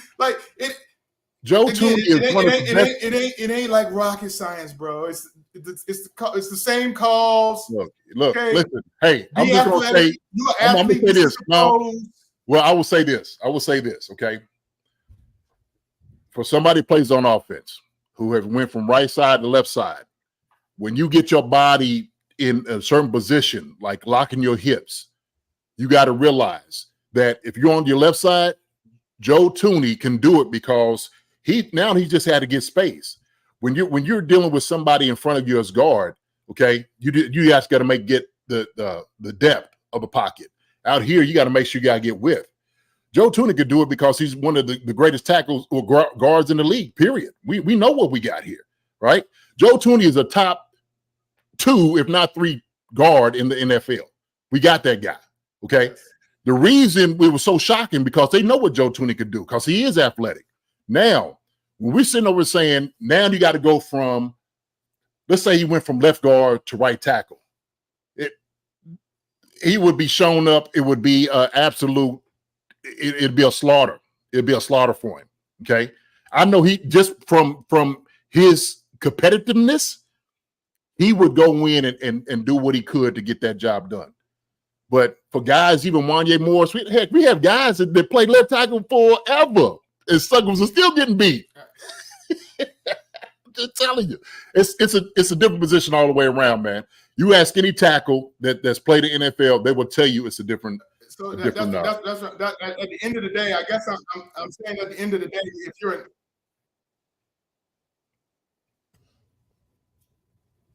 to me, your athleticism is what I bank on. I would rather get a higher athlete that played nothing but right tackle and move him to left than a lower athlete and just draft a lower athlete because he's only played left.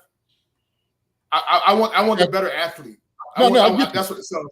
Yeah, I'm just saying that I'm saying that he can't. I'm not saying he can't do it. I'm just saying it's going to be a longer process to get him up to speed to be a great starting left tackle in the NFL. That's my case I'm making. So I'm not saying he can't do it, right? I'm just saying it's going to be a longer process to get a guy here. I'm looking at when you get a guy here. I think it doesn't do you any good to get projects. I don't. I think you need to get a guy that's going to come in and immediately start, okay, as a first rounder. I don't want nobody sitting on the bench. The only guy that was able to sit on the bench we got first round was Patrick Mahomes, okay? And we've seen how they turned out because they had Alex Smith. He had to learn how to do things and process, right? Because it's different from college. It's a different thing, okay? So it'd be a process to get him here. So I just, for me, I want a guy when he come here, plug and play. He's ready to start right now. So if you put together the trade package it took us to move up to the 10th spot to get Patrick Mahomes, we're gonna put together that same trade package to move to number 10 to get one of the top 3 tackles. Top 3 tackles, they start immediately. You're not sitting him on the bench. That's what I'm saying. I'm just saying, but you want to put together that trade package for a tackle. Joe Alt will be the guy. I said that. I said, and look, I've been on this. Joe Alt would be the only one I would move up. He would be the only guy I would move up for. We don't have enough draft capital to get that high to get Joe Alt. I hear you. I shoot. You got a JariusSneed 3rd round pick. We got that bad boy. You got to pull up Mike Dicker. You gonna have to put the Chicago back. You gonna have to take the whole draft like he did for the running back for Ricky Williams. That's what you want to do for Joe Alt? No. Trade the whole draft. Listen, if it's too expensive, look, I don't care. There ain't nobody that good to me that you just move up for. Like, it had to be right. Okay, I'm just not saying just give up the farm for a guy, but if I'm sitting there saying if this is something that is doable, that we're not had to sell the whole farm for, Joe Alt will be the guy. There's only 2 guys I would move up for. Okay, for one. All right, let me make this absolutely clear. Joe Alt and Brock Bowers. I think you get Brock Bowers somewhere in the teens, right under the 20 spot. He could be from 10 to 20 is where you're going to probably find him, maybe 15 to 20. But Joe Alt, as far as offensive tackles, he would be the only tackle that I will move up for. So other than that, we stay where we at. That's how I get. That's where I'm at. That's a lot of assets to move up to get a. I know it. Lord. He ain't a regular guy. Tackle. No, look, Blake Bowers is not a guy. He ain't just a regular tight end. He's not. Okay. Okay. Okay. Hold on. So you trying to tell me that Brock Bowers is just another regular tight end? I don't think he's gonna be better than Sam Laporta. I don't think he's gonna be better than Mark Andrews. I don't think he's gonna be better than the guy that the Bills got last year. Kincaid. Oh wow. I don't think he's gonna be better than any of those. I got you. All right, I hear you. To be honest with you, he's as close to Travis Kelce you're gonna probably find. That's close. You talking about the Travis Kelce now, not the Travis Kelce that came out of Cincinnati. Same thing. The Travis Kelce now, the one that's refined, that's killing people. Brock Bowers is as refined as Travis Kelce right now. He ain't that too far from him. I'm telling you, from what he can do, how he gets open. Oh, you giving him 100 catches and 1,000 yards first season? If you put him in, he'll definitely get 80 catches, 90 easy. Travis, you said Travis. Travis is 100 catches, 1,000 yards. You can't. Well, look, I think he's only going to be with 10 or 20. Shoot, if he get 80 catches, he's doing pretty daggone good. Come on, and Marcus, how he go from Travis and then gonna try to water down Travis numbers like that? No, I'm not doing it. Come on, man. Yeah, let's see. There goes shot. Gonna say, man, that man gonna be Travis. And they're gonna try to say Travis get 80 catches. Man, Travis got 100 catches a year. He got 100 catches. The man loves his tight ends. What can I say? Brock Bowers come in, has played as many games as Travis Kelce. Brock Bowers can get 80 catches this year, no doubt about it. Without a doubt. Easy. It's not even a question. Kincaid and all those other guys, I watched them. Sam Laporta, I watched these guys. Brock Bowers is better than them dudes as far as receiving wise. Not even close. Oh, whoa. Oh, no. Laporta. Come on, Marcus. Come on, man. Laporta's bad. Come on, man. Yeah, I'm a big Laporta guy. Yeah. Look, I'm not saying I like Laporta, but I'm telling you, Brock Bowers, what he's been able to do, what we watched him do in Georgia, okay, for his size, he is a better receiver than Laporta is. I told you this, JD. As far as eye test goes, if you look at Brock Bowers, my only hesitancy with him, he's great all the field. What he's shown. My only hesitancy is when you see him without his pads on. The dude looks like Mac Jones, and I'm like, I don't want that guy. I don't want Mac Jones about my tight end. Come on, JD. The bro got to get in the weight room, man. He got to come on, man. Hey, look, no shade. Hold on. No shade. Look, I love my brother Five. I love him to death. Okay. When you see Don McNabb without pads on, he don't look like he could tear you up like he did. Shoot. I'm just, there's a whole lot of guys that when you took the pads off, you're like, this can't be the guy they talking about. Ain't no way. Ain't no way. Tight end though, man. You gotta get in the trenches. You gotta get attached sometime. You gotta put your hands on somebody at some time. Come on. How many guys you see you doing that? Ain't that's far and few between this day and age. Come on. Kittles, Andrews, Laporte, put their hands on people, man. But he does a good job blocking. Have you watched him block? He does a good job blocking. He does. He does. I'm just that's my evaluation as a tight end. I've been watching this joker. Okay. He blocks. All right. Okay. No, he ain't what's his name from the tight end that he's been bouncing around the league because he ain't putting his hand on Gesicki. Yeah, he ain't putting his hands on nobody. I don't care what you Gesicki, you gonna get paid $5 million, put your hands. No, I don't care.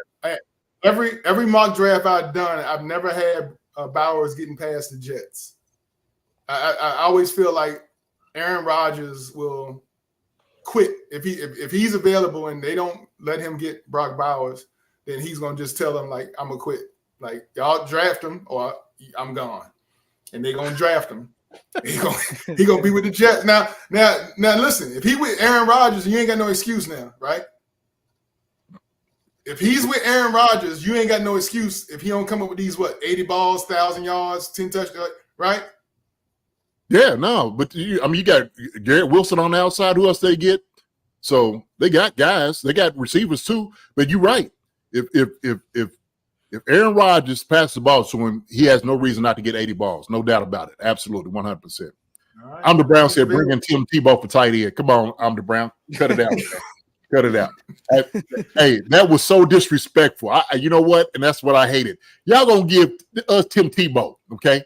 No shade to Tim Tebow. Y'all gonna put him in our position. Don't let him play linebacker or something. You know, tight end. We figured out real quick what he could. You also got Taysom Hill's playing tight end right now too. What do you think about him being a tight end hybrid quarterback? I mean, he's a gimmick guy. He's in the backfield. You know, that's what he is. That's what he is. Jason, you know what? Taysom Hill runs the ball hard. He throws the ball. He's playing his role. Absolutely. He's going to have himself a nice 10-year career. Very versatile. You know what I'm saying? Like, yeah, sure. I don't disagree with it. You just don't want to be listed as a tight end. Yeah. Just don't list him as a tight end. He's sitting over getting a little frog stance. If I see him get a little frog stance, I'm like, this sucker ain't coming off the ball to hit nobody in the mouth. He ain't doing that. That's an H-back. Mark, you got to make him an H-back. That's an H-back. You know, hey, Shot, that sucker's coming in like this, and he's supposed to be blocking his chin strap is hanging. He ain't even got to buckle up. You know he ain't hitting nobody. I'm like, yeah. That's what's going on with this. So, I love it. I love it, Shop. Man, I love it. I love it, man. Shop. So before we appreciate you coming on the show for as long as you have been, man. We really appreciate that. But before you go, I do want to ask you, do you have any bold predictions? Any kind of predictions you have for that we might see this weekend, whether for the Chiefs or just in general around the NFL? Any big bold predictions for the upcoming draft weekend? Oh my goodness. I think that, beyond this, I'm almost, I can't believe how quickly the Houston Texans has turned around from where they were 2 years ago to one of the top 3 teams in the AFC. And maybe it has something to do with now that the Bengals are sliding, right? The Bengals are sliding. The Bills are sliding, the window's closing, they losing. So these other teams that were supposed to be powerhouses kind of lost some steam. Now the Ravens decided to go get both of the running back. You know, they went ahead and got Big King to come in there and run. So they trying to do something. So I think the Ravens, the Chiefs, and the Texans going to be the 3 teams that everybody coming after in the AFC.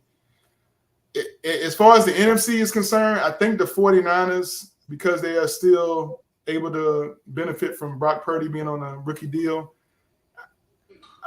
it's the Lions. The Lions going to still roar. Yep.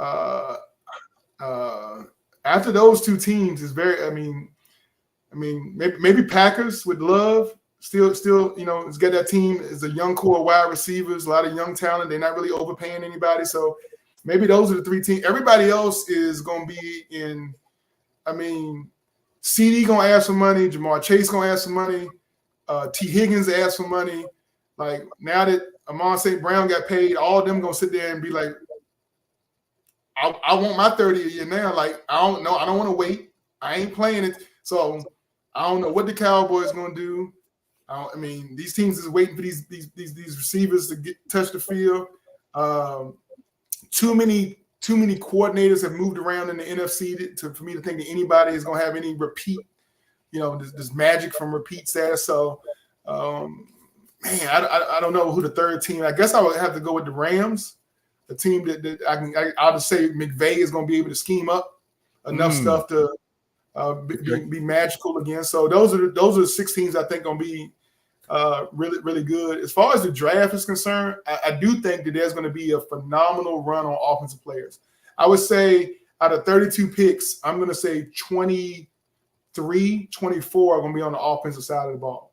So in the first round, maybe 7 or 8 guys on defense.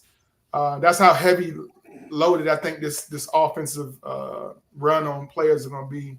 And again, I just think it has nothing to do with the athletes, because if I look at my top 30, I got about 15 defenders, 15 offensive guys, non-quarterbacks on my top 30. But because the team needs are so one-sided with the receivers and offensive linemen being the top 2 needs for so many teams, I think that's going to drive a lot of defenders to be available late, from picks 23 to 32, and then the start of the second round. I definitely think that there's a chance the Chiefs might not even pick at 32. Somebody's going to trade in a quarterback needy team like the Giants, trade back in to try to get Penix Jr. I think he's going to be the one that left out when the top 4 guys go. Yeah, I do think Minnesota's going to try to make a deal with the Cardinals and, do that switch to get JJ McCarthy and stuff.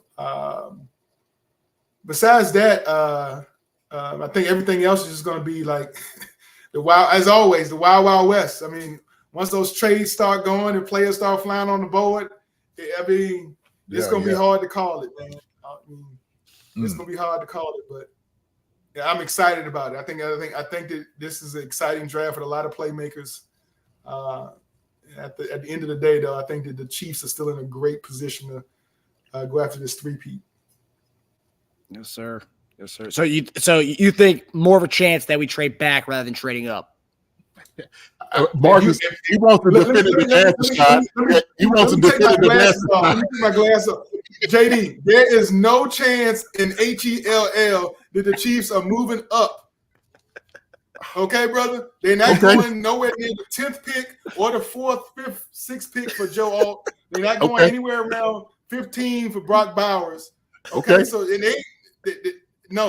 Okay. All right. They not. All right. Okay. Now, Superman, put my glass. Clark Kent, I'm back. There you go. You heard it here first. Chiefs will not be trading up to the top 10, people. I should have told you put your glasses back on like Skip told. Put your glasses back on. Put your glasses back on. All right, Skip. Put your glasses back on. Okay? Oh my gosh. Oh my goodness. Oh, my brother. Man, always. Yes, Love chopping it up with y'all, man. It's an exciting time for everybody. It's an exciting time. Shaq, we haven't been on here for an hour and a half, man. It don't even feel like that. Seriously, that's how we get down. That's how we get down. Yeah, for sure. All good stuff. Yeah. You have me on some more in the introduction. If I ain't got to hear Marcus talk about how X Factor is his favorite former Chiefs. That's my guy. X Factor. Hey, come on, he's a 5'7" guy. Of course, I was gonna love that guy. I knew I wasn't gonna be a 6-foot monster. Right? I was gonna be a. JD, be honest, man. How many times X Factor been on the show? Just that one time, man. Yeah, just one time. I've been on the show at least 10 times, bro. I've been on the show like. Hey, tell the people the truth. I actually contacted y'all and was like, "Hey, man, can I come on to do some?" Like you didn't even ask. I was like, "I'm in the chat line, replying on Instagram. Hey, man, any chance y'all need me? I'm here." That's true. Yeah. But Shaq, so we talk we do our stuff every single day with the, I know. connection and all of that. So I didn't even think about it. He was like, man, I hit Shawn Barber said he would be able. I said, oh, he didn't even tell me. You know what I'm saying? Because I was like, you didn't ask me, so I said, you know what? I'm gonna go the corporate route. I'm gonna get on just like the average. I'm gonna get on and reply to the Instagram, put in the chat, put in the comments. Yeah, you have my number too, but you still went the DM route, which I love. Slide into your DM. I slid into the Chiefs Concern DM. Hey man, I'm available. I'm just saying, if y'all want to chop it up, I got my book. I got my. The draft board. Look at that draft board. I see it. Look at that. Where's 32 at? Where's 32? I don't see 32 on there. See. Let me tell you again. I don't do mock drafts because that's fool's gold. What I do is take a top 30, my top 30 guys, non-quarterbacks. I ain't worried about the Chiefs ain't worried about no quarterbacks, so I don't even put quarterbacks on my list. I'm going who I think are the top 30 guys. 30 guys. Not how they gonna get. No, this is just talent. Okay. That's how I do my board. That GM Barber does his board that way. I'm getting talent. Right. I got you. So ain't no wrong with it. Those defensive guys gonna slide down to us. So don't get your feelings hurt when we take the third corner or the third edge rusher because they didn't left them there. And I would love it. Look, hey, from your boy, I would love it. Believe me. Right. Yeah, I ain't mad at it whatsoever. whatsoever. So DB I'd be kind of upset about. D line I'd be okay with. Yeah. But DB. I told him, man, can you imagine we got Trot's son here, Trot's boy here? Oh yeah. Ooh, that'd be man. Trot Junior. That'd be monster. Yeah, I want Chris Jenkins Jr. I want Jeremiah Trotter Jr. I want Brandon Rice. I want all the sons of the players. Hey, I got another guy. Another guy I want to talk about. We don't talk about him enough. And I was sitting there thinking that Blaylock's son playing safety. We need to get him here too, up here in Wisconsin. So he's coming out. Is he in this draft? Yeah. Yes, he is. Yes, he is. So there you go. DNA, the genetics. Hey, the genetics. The two things that will not fail you is you can't beat Uncle Sam, you can't beat Father Time, and genetics. That's three things. Three things you can count on. Yeah. Can't escape those. All right, Shawn. Well, we appreciate you coming on here. We definitely will have you on again, of course. Our most frequent former Chief, always on the show. We love you, Shawn. We're gonna have something for you too. What's your signature? Move or something, man. What do you got? I'm trying to remember. I don't do it. My dad told me, God bless his soul, act like you've been there before.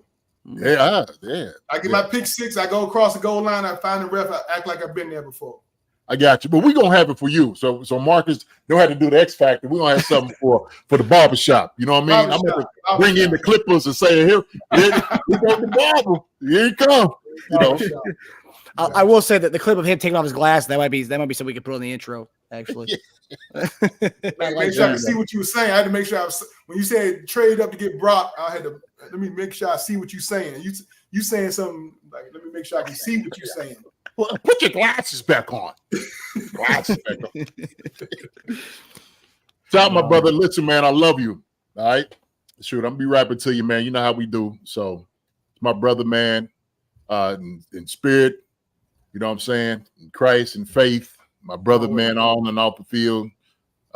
So, tell the family it's gonna be a good time, man, to talk about these things tomorrow. I'm excited too how these things go. You see everybody in the chat. Been having a good time. I'm glad everybody came in, talked about it. Ghost Hunter, Kathy, Donna, I'm the Brown. Appreciate you throwing it our way as well. Somebody else, John Clifford. Yeah, appreciate your contribution, my brother. Wendy, everybody. This is kind of like this is our family out here, Shawn. They come out here, so it's always a good time, man. I know they enjoyed you too. So G-Pick, everybody. It's always a good time. All good, sir. All right, Shawn. Well, you have a good rest of your night, man. I appreciate you coming on, brother. I was sure the back of that jersey before we go. Uh-oh. Mamba. Mamba. Yes, sir. Yes, sir. The Mamba mindset. That's the Mamba mindset, bro. You guys can check out Shawn on his podcast on the KCSN network, The Process. That's why we at the lower third here. We have the processing right there. That's right. That's right. All right, Shawn. Well, you have a good night, brother. All right, peace. All right, Shawn.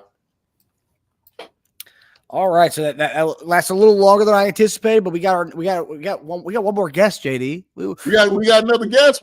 What we doing? Is the marathon tonight? What's going on? We're starting draft day weekend hot. Oh, okay. All right.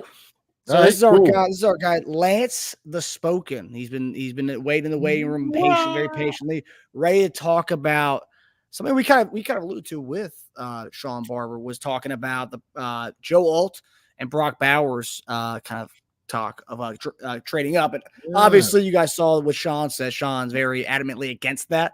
But we're going to bring on our guy, Lance Twidwell, from the Spoken Podcast. We're going to keep this going for Lance, man. We're going to keep it going for Lance. Uh-oh. Yes, there he is. There's the man. Look at that trucker hat. Yes, sir. Yes, sir. What's up, my brother? JD, Marcus, thank you guys for, having me on, obviously. But something I was listening earlier portions of this, and I was listening to you talking about the draft experiences you were having. And, I was thinking back about my day, when I was about to get drafted back in 2011 in the NFL. And, they said that Lance, look, my agent, he told me up, he goes, hey, listen, man, it's between you and Cam Newton. It's a real tight race. Only problem is that, look, we're gonna have to level with you here, bro. He's about 7.5 inches taller than you. Talent's out the roof in comparison. Yeah. The only thing you got is you're built like Danny Shelton, so you're probably going to be like an UDFA. So that's my story of the draft, my experience. So it's not the same, but I wanted to relate to you in some form or fashion. But that's it right there, man. No, listen, I appreciate it, man. And look, sometimes the truth has to be told, But look, watching your big game right now, man. I'll tell you, you're a first round draft pick to me. No doubt, my brother. I'm telling you, you need to do a commercial for like the beards or something like whatever, company with the beards. You got to be the front. You got to be the face. You have got to be the face, man. It's all I got going for me. So yeah, you're probably right. I need to start hitting somebody. More than that, man. But I'm just telling you, your game is on something that's on point. It is on point, man. So you are too kind, my friend. It's good to be here with you guys, man. Yeah, your beard does look very shiny and polished tonight. It's like you had this thing freshly groomed for this spot tonight. I love it. It's my draft stress sweat. It's just been soaking into this bad boy. I've just been doing mock drafts since like last month, and now I'm ready for this thing to be over, man. I've been so damn excited about this. I've been really enjoyed this. I've literally watched every single one of your guys' videos as soon as it comes out, because sometimes I don't catch you guys live, and I'll watch it as soon as I can. I've been consuming every video from you guys. Obviously, our brothers over at All Chiefed Up. I mean, I've been consuming all your guys' content because I want to make sure that, because this is the first time, as you guys know, that I've done my own mock drafting. I've usually just taken the word of the experts. This time, like, you know what? I'm throwing my hat in the ring. I want to see if I know what the hell I'm talking about. I still don't think I know what I'm talking about, but I'm having fun doing it, and that's what we're here, man. So I'm really stoked to talk to you guys tonight about what I think might potentially take place tomorrow at this time tomorrow night. Okay, man. Look, I'm excited. I didn't know this. I didn't know that was the first time actually doing a mock. I had no idea. I just think it's one of those things that people find a lot of entertainment and fun in. Obviously, we don't know where the team's going to go. Where we want them to go. Guys we like. Who do you take? Who do you love? What do you think the team needs? I think you go to all those questions in it. The mocks are something like, I've just kind of adopted the past 2 years myself, to be honest with you. I knew the Chiefs was going to get it right. Whoever they decide to get, we're going to play with them. That's the way I look at it. Shoot, we're going to play with them. We're going to root for them and make it as cozy as possible for them to make it home, So I just I feel these things, man, as far as mocks and whatnot, is our own personal deal, how we feel about it. But yeah, man, I want to hear what direction you're going. What do you think the Chiefs need? Are we going to address that issue immediately in this draft? The first couple of rounds, what do you think? So I'll let you have it. Go ahead. You have the floor, sir. You have the floor. Yeah. Well, yeah, I don't know how you guys exactly want to go about the draft in its entirety, but off the top, I mean, this is something I've been saying now for well over a year. Even since last draft, we knew that the Chiefs were in on offensive tackle last draft. They had two problems, however. No one wanted to trade up with them, and there were very few guys to really trade up for because offensive tackle last year was very bleak at best. There was not a lot of guys for them to go and get, but they were still trying. They couldn't get to the place they wanted to get. I think it was Anton Harrison, if I'm not mistaken, at Ohio State. They liked, but no one, like I said, in the late 20s was wanting to mess with the Chiefs. So they stuck with their guns and got a defensive end out of Kansas State, which I do believe was on the Chiefs board. It wasn't because he's a local guy. They really did like him, and defensive end was a need as well, and that's actually what I predicted they would do. But the point is that for the last year now, I said, look, guys, when I look at this, I've been a fan of this team my entire life. JD, and this is what makes this our friendship so cool, is that I got to grow up watching you guys play in the early 2000s. And the thing that I think that built my belief system the way it is on how to build a team properly is the way you guys did it on offense, where, Dick Vermeil had you guys have the foundation set. The majority of your Hall of Famers in your guys' offense in the early 2000s were in the offensive line. You had Willie Rowe from Willie Shields and those guys that were taking care of things. And they were there every single week to protect Trent Green, to open up lanes for Priest Holmes, to give them time to find you and Tony down the field and Eddie Kinnis and guys like that. And so for me, my mentality has been the same consistently, although it's a lot more fun to want to go and get all the best receivers in the world. If we know anything about this team right now, they're winning more Super Bowls without Hall of Fame talents at wide receiver than they have with Hall of Fame talents. Like the one wide receiver he's had that's a Hall of Fame talent, Patrick Mahomes, was Tyreek Hill. And in 2 years without Tyreek Hill, he's already won 2 Super Bowls. Now, obviously, we want to have more Hall of Fame talents here for Patrick Mahomes to throw the ball to. But if I had my way, and I said for the rest of Patrick Mahomes' career, he's going to have Hall of Fame talent at offensive line or Hall of Fame talent at wide receiver, without a moment's hesitation, I'm taking offensive tackle or offensive line. And that's because I think that Patrick Mahomes, when you've seen just as a capable receiver in Rashee Rice, a second-round pick, or a Juju Smith-Schuster, a journeyman veteran, 1 year, those 2 guys, 2 years, 2 Super Bowls. So he doesn't need superstar talent at wide receiver, but I hope he does get it. But I'm looking and I'm staying consistent at offensive tackle. What I got the Chiefs doing in this draft, it's something that I think. Hold on real quick before you go there, right? Because I want to address that. That point, all right. So absolutely true what you said. The counter argument, at least for me, is we've been giving him a level of difficulty over the years, right? That we're looking for a 3-peat or more Super Bowl championships. I think we need to make it easier for him, not a little bit harder, right? We don't feel like Patrick Mahomes has to keep playing, with a degree of difficulty up here all the time, right?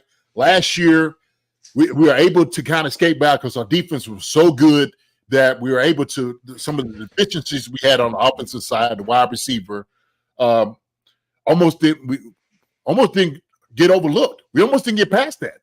So I'm sitting there thinking, man, look, we can't keep thinking we're going to put these, I'm not going to say bottom dollar guys, but guys that might not be elite.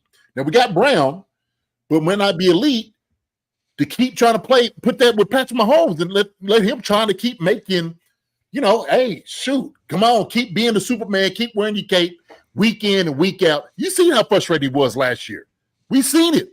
And so people were questioning, like, what is going on? Now people start questioning Travis Kelce looking older and, man, what's going to go on? What are guys doing? And so I think last year, if anything, was the indication like, look, we can't keep going that route. We got Brown here. Rashee Rice is going to be gone maybe for an entire year, okay, because we don't quite know, half a year at least. What do we do? All because Travis Kelce not getting younger. We got Brown who's still learning a new offense. We got Pacheco back here who's been a little banged up. We need another guy. Who are we going to get, right? A lot of guys that I don't know where you are, because I know everybody talks about Kadarius Toney. That could be fluff for everybody, like, oh, okay, he's the most talented. He is talented, but he hasn't been able to stay healthy. So that's my counter argument on that. But go ahead. I just wanted to say that. But go ahead, brother. Go ahead. No, that's totally fine. And actually, the beautiful thing about it is I think you're 100% correct on this approach, which is why I think this draft, I think this draft is hitting the Chiefs at the perfect time. Okay. Because this is maybe the deepest talent-wise draft we've seen for wide receivers in a decade, and maybe longer than that.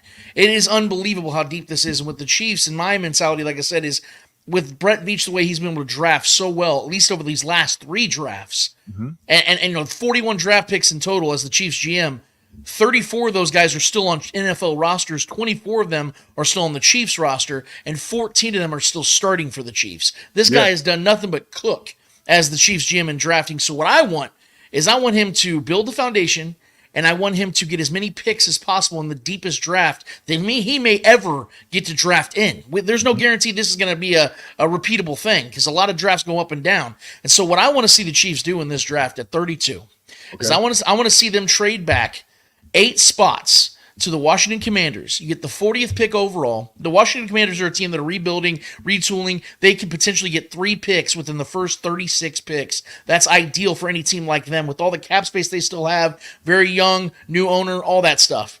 Yeah. Chiefs get the 40th pick along with the 78th and the 100th pick, giving the Chiefs 9 total picks and 5 picks within the first 100 picks total. That, to me, is what you would call owning the middle of this deep draft. And that is what I want to see the Chiefs do. And so what I think they do at 40, because I listened to you in Shop Talk, and it made a ton of sense. I've been hearing it from everybody else as well, and it makes total sense. There's going to be at least 8 of these top-tier offensive tackles, and you're right, by the way, JD. Some of these tackles are going to be in guards. Some of these guys are right tackles. Some of these guys are guards. Some of these guys might even be left tackles. The point is, those guys are going to be taken early in this draft because they're that talented. They're that highly regarded.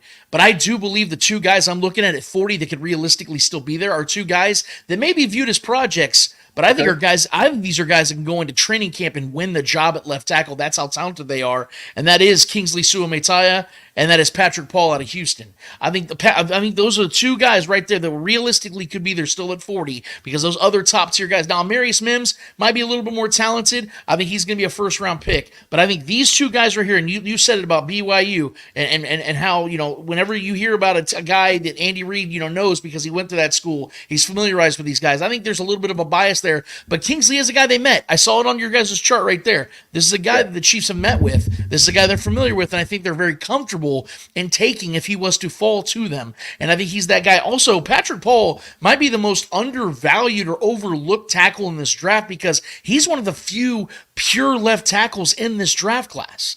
And not to mention the fact this man is 6'7", 325 pounds with almost 37-inch arms. Yeah. This is a monster. And this dude has got nimble feet. He's an athlete. He has a little bit of problem because he has long legs, so he gives up the center of his body a little bit. But those are things you can teach, man, to get away from. If you're getting that kind of guy in here to face Wanye Morris for that spot, I like him winning that job, man. And I'm speaking highly because he hasn't proven himself yet. But let's be real, neither has Wanye. So I'm looking at those 2 guys right now. If the Chiefs land either one of those guys in their first pick, which, again, I have them at 40, I think they just absolutely – they're already starting their draft off hot. What are your thoughts on that, JD? I do like what's the name from BYU. I think he's a very athletic tackle. I think he's a project. Can he come in and definitely challenge Wanye for a starter? No doubt about it. We got a good offensive line coach that could possibly get him ready. And I think that's something that if you bring him in, you are without a doubt comfortable with this guy, right? I mean, that's the only reason that you bring a guy like this is saying he can do this job, okay? I think he can win out. I'm looking for the tackle to be a day one starter. That's what I'm looking for, okay? And this is what I was saying. If we're going to get a tackle, you got to make sure he's the guy, all right? I said I like the first 3 guys. Other than that, everybody else is a project to me. It really is. The dude from Houston, big project. What I've seen as far as sample size with Wanye puts him head and shoulders over this guy, okay? Really? Now, interesting. Absolutely. No doubt about it. Because I think Wanye Morris, what we seen was a good sample size. He got beat against, obviously, some of the best pass rushers in the league with Vegas. That's something he's working on right now. That's something from that day that it happened. They said, we are going to work on this immediately get this. Now, they had a guy in Donovan Smith that was better than Wanye, that when he came back because of his experience is the only reason he started over Wanye, right? But I do believe from this offseason, when you start working into like the OTAs and training camp, Wanye Morris is going to be that much better than what he was last year. And what we've seen, I think, perked everybody's eyes up like, man, this guy can do it. To the point that there's some people who were even questioning if Donovan Smith should come back as the starter until we seen the game against Vegas, right? Yeah. So I do like the guy he's got great measurable, right? But small sample size. You are absolutely right. And he played in Houston. So it's different than playing in Oklahoma and seeing the guys you don't see, right? And so that's the difference for me. And so when I'm evaluating the guy, I know this guy right here has the landscape. He's got all the measurables you want for a tackle. 6'7", 315. Absolutely. Love him. A guy like that, bring this guy in, okay? So I think he's going to be a project, but if we're willing to take a pick for that for 40th, absolutely. I think on the draft board, I'm looking at him.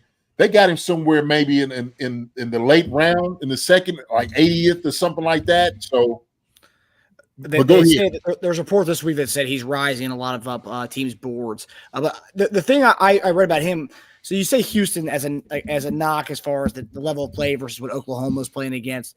But the one thing I will say, the Houston's like a pass happy offense. They throw the ball like 50 times a game. So and that's the beauty because that's how we throw the ball a lot. Maybe not 50 times a game, but sometimes we do.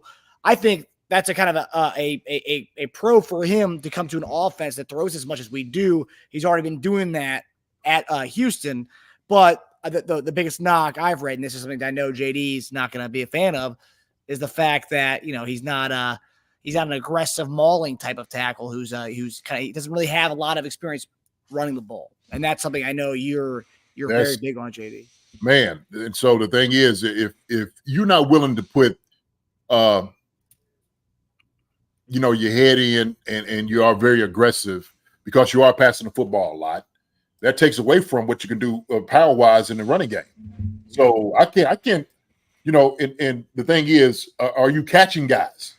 Because I'm telling you, the jump from Houston to the NFL is just that. I'm telling you, it's a huge jump. I'm sorry.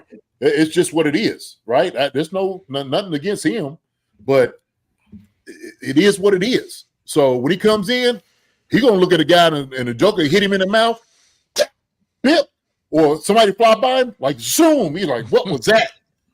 And it's like, okay, come here. We got to talk to this guy for a little bit. Heck, get on him, talk to him a little bit more. So he's athletic enough. I think he'll do a good job.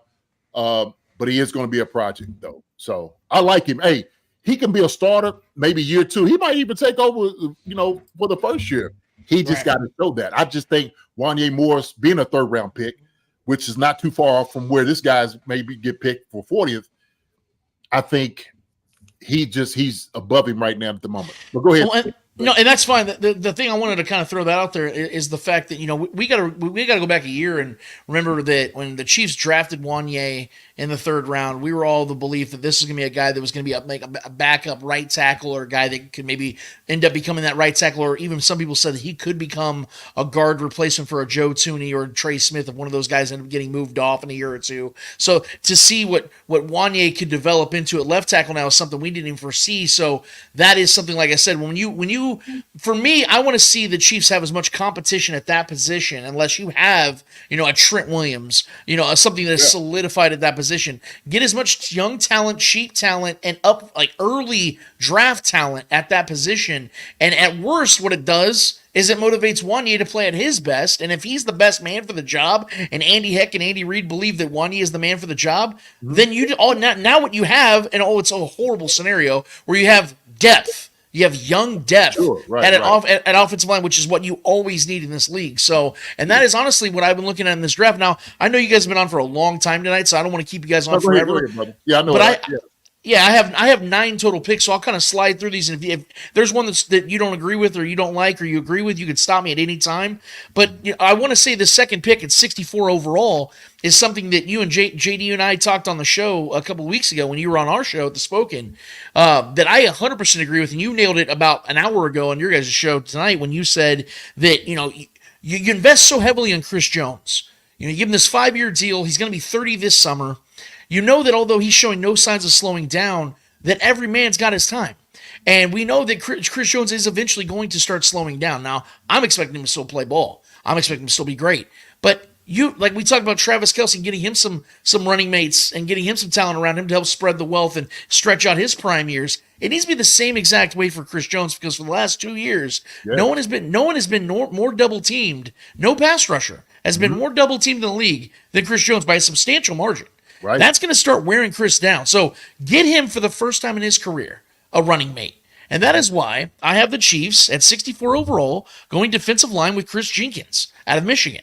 Ooh. I think he's going to fall for some reason. I was talking to a couple of other people that I know really well that believe that there's going to be some good defensive line talent. Even Brett Veach alluded to it. He thinks there's more defensive line talent in this draft than a lot of people believe. And I think that Chris Jenkins and Marcus, I know, is going to agree with me on this, because Derek Nottie isn't moving any needles. Mike Pennell makes a big play here and there. I appreciate a veteran doing what he's done. But let's be real, man. Like, these guys aren't like ultimate difference makers. We know what Turk Wharton is. We know what these guys are. Right, and we know that Spags likes to have a bunch of guys to throw all over the line. So why not go and get an absolute stud that has a first and second round grade that is a great run stopper naturally with the big body that he already has at 6'5", 294 pounds. Why don't you go and get that guy and then teach him the ways of Chris Jones and learning how to take on some of those double teams so Chris can get opened up a little bit. I think that's a great idea. And the reason I know people are probably pulling their hair right now because they're like, Lance, you've taken 2 picks already and you haven't taken a wide receiver. That's because I've traded back, and best believe, boys, I'm going to be double dipping at wide receiver in this draft because this draft is so damn deep at wide receiver. Trust me when I say I'm excited about what I'm about to tell you guys, because at my third pick overall with the 78th pick I got from the Commanders, guess who I'm going with, JD? Your guy, Jalen Polk, baby. Look, everything I keep reading about this kid, man, and I like his size already, 6'1", right around 200 pounds. I keep hearing Puka Nacua. And we all know. If they did a redraft of last year's draft, Puka Nacua ain't no 5th round pick. This dude's going in the top 12. Like, you know what I mean? Like, this dude is going to be a redraft. He's a 1st round pick without question. So I think that something like that could happen again where Jalen Polk's kind of getting slept on a little bit. And you see all like Leggett and Neighbors and all these other big-time names, obviously Marvin Harrison, they're going to see these guys go in the 1st round. Some of these guys are going to fall into the 2nd and 3rd rounds. Right. And I have us picked 78th overall. It wouldn't be crazy if Jalen Polk is still sitting there and the Chiefs like, bam, we're pulling a trigger. This guy's got a 1st-round grade. He happened to slip, and now we have ourselves a potential wide receiver 1, a potential Puka Nacua replicant. That we sat back on 3 picks to go and get that guy. So that's my 78th pick overall. And I said that I'm staying consistent in offensive line. I want to continue to build the foundation because you guys know, Joe Thuney, we don't know what his future holds. He's got a $30 million cap hit next year, and he'll be 33 years old. We know that Trey Smith is about to get paid handsomely, I might add. And then we know that Creed Humphrey's got a big market right out center at $17 million a year.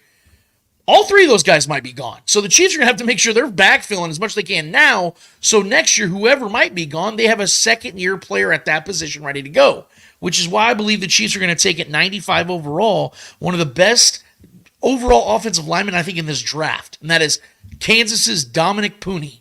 This dude has played all 5 positions in his career at the college level and has played at a high level. He has the arms, length, and stature of a tackle, but has the strength and fortitude of a guard. This dude, I think, will play guard in this league because his arms are around 33 3/8, which is right on the line of where Andy Reid likes him. But I think this dude is going to be a Joe Thuney type of player. And I'm saying that respectfully because Joe Thuney's a Hall of Famer. Ooh, I was going to say, man. But I think he's that type of guy that can play. You know, we give Joe Thuney the praise of being able to play all over the offensive line. Yeah. That's the kind of guy. He's like the next Alec Reddy for this team, where you can just fill in. You know, someone's hurt, boom, he's got you. Yeah. You know, I think that's the kind of guy that that Pooney can be. So that's why I have an interior offensive lineman at 95 overall. Okay. 100th overall, guys, because like I said, I got 5 picks in the top 100. I'm going right back to wide receiver, baby. And I already told you, JD, my favorite receiver, borderline my favorite player outside of Joe Alt in this entire draft is one and only Brendan Rice out of USC. Now, look, legacy player aside, you know, he's Jerry Rice's son, and JD, you were dropping truth bombs on the show this last show a couple weeks ago when you said that, you know, Jerry's going to want to be here involved, you know, and talking to the players, and players are going to want to talk to Jerry Rice, and it's going to be this cool situation. But here's the cool thing, man, is that, you know, people try to dismiss, you know, legacy players. You know, oh, Michael Jordan's son's mounted to nothing. Right, but Archie Manning had some kids. Howie Long had some kids. You know, some of these dudes had some dogs as kids, bro. And I think that Brendan Rice is that dude. Now, a lot of people have him marked as a 3rd or 4th round grade because of the fact he doesn't have fast feet. He doesn't have a big get up, but he is strong, physical, 6'2", 6'3" around 210 pounds. And this dude is a field stretcher with strong hands. Yeah. Is that not everything the Chiefs paid MVS to be? That is everything. 100%. Everything they wanted out of MVS. Right. Now you can get him on a rookie deal on a 3rd or 4th round contract for 4 years. So to me, this is an ideal situation. I think there's some other guys out there that you could probably find, like a Javon Baker, Jermaine Burton. You know, some other guys. I know Taja's big on Jermaine Burton, but I like Brendan Rice's size. And here's the biggest reason. Not just because he's Jerry Rice's kid. He played with Caleb Williams. And who does Caleb Williams constantly get compared to? Patrick Mahomes, always. So who would Brent Rice be comfortable playing with day one? Patrick Mahomes. He would know the style of football, the demand of what it would take to be able to play with a guy that likes to improvise and has the arm like he does. I think it's a perfect move like that, man. So, and then 131st overall, you're going to love this one even more. And I promise you, I'm not doing this, JD, to make you happy, bro. This is straight up my mock draft. I got the Chiefs going linebacker right here. And guess who my linebacker is going to be? Come on. Another legacy player? Another legacy player. Guy out of Clemson by the name of Jeremiah Trotter Jr. Yes, sir. Yes, sir. No big deal. NBDs, just another guy that could potentially carry the legacy of his father that, set his foundation in the league for a long time. JD knows the man at a personal level. Yeah. We all talk about the contingency plans at offensive line. The Chiefs need to think about linebacker as well, guys, because not only do they lose Willie Gay and things of that nature, but also, will they pay Nick Bolton? Everyone assumes so. Right. They might not. They invested in a veteran behind him in Drew Tranquil when Nick Bolton was missing 7 games last year. Did the Chiefs defense miss a beat? Nope. And we all love Nick Bolton, but it's the truth. So this is a business. And if a dude like Jeremiah is sitting out there, in the middle of this draft, I think Brett Veach pulls the trigger on him right here at 131 overall. I want to hear your thoughts on that one, JD, real quick. Oh man, I was just telling Barbershop the same thing. We were just talking about him at the end. I was saying, man, how great would it be to have Trotter here? It's like, seriously, watch Trot come in and play. I'm all for it, man. I'm all for it. Look, he's as talented as you could possibly get in this draft as far as a linebacker. Okay, legacy wise, when I'm telling you what his family is and what he brings to the table, he immediately helps out this core group of guys. Okay, like you said, it wouldn't skip a beat. If ever be something happen to one of these guys, plug and play. You can put him in right now, and he'll get off like he's been starting there for years. And so I love it. I love everything about Trotter, man. I would love to get him here. I would love to get him here. And I love how you're doing this draft, actually, Lance. Seriously, because now it's making a whole lot of sense to me, man. Look, I'm gonna say this, all right? You get a lot of flack sometimes from people, right? They don't quite understand you, right? Why Lance saying this, and he's listen. Hey, there is, without a doubt, a method to the madness sometimes. I don't think you just be talking out your tail. I like it. I love the things that you say, and you're supposed to stand on your belief in your system. Stand on the table with what you believe. You know what I'm saying? If you believe it, you talk about it. So there you go, man. Go ahead and keep going, man. You blowing it out the water right now for me. You're blowing it out the water. I'm writing these things down too. Just so you know, okay? I'm writing them down, Lance. All right. I do want to add to the Jeremiah Trotter. I think there's legitimacy there. I think that there is a very big possibility we bring Trotter in. Reid was part of the regime that drafted him in Philadelphia, and then Trotter also went back to Philadelphia later on in his career when Reid was still the coach. So I think there's a big possibility of that happening. Right. Yeah, this isn't me just like playing fantasy land. Like, this is a real situation we can be talking about, guys, where he is legitimately playing for the Chiefs. But yeah, thank you for those kind words, JD. I really do appreciate that, man, because that there is no fugazi over here, bro. What I say, I mean. It's like, it's like the song, what you see is what you get. That's what's going on over here. 159th overall. See, I think this is where it gets kind of interesting because obviously, people at this point of the draft, GMs most times are just taking flyers, just throwing darts and seeing what you can get. The most talented guy left on the board. This is where I think Veach really does his best. I think this is where he starts to really shock people. And this is where I think that he's going to take one of the most talented running backs in the draft. And this is a guy that not a lot of people talk about because he was a converted wide receiver. But see, that's the kind of guy I think is perfect for the Chiefs in this with the offense they're trying to run now with Jet McKinnon probably not coming back, and you're going to want a guy that's going to be multi-versed in an offense that can play both, scat back and can be able to run through the A gap, B gaps, all that stuff. I think that they're going to go Tyron Tracy Jr. right here out of Purdue.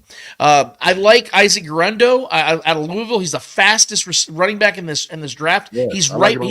Yes, if they take him, I will be very happy if he's still sitting there 159. But Tyron Tracy's one of those guys I think is going to be slept on because he's 24 years old now. But for me, that's a good thing because we both know, we all three know, that running backs have short shelf lives in the NFL. Very few guys have long careers. So if you get a guy at 24 years old and you get 4 or 5 years out of him at most, That's a successful pick, especially in the 4th or 5th round. So I would like this guy because, like I said, I think he's the kind of guy that you could plug in and play.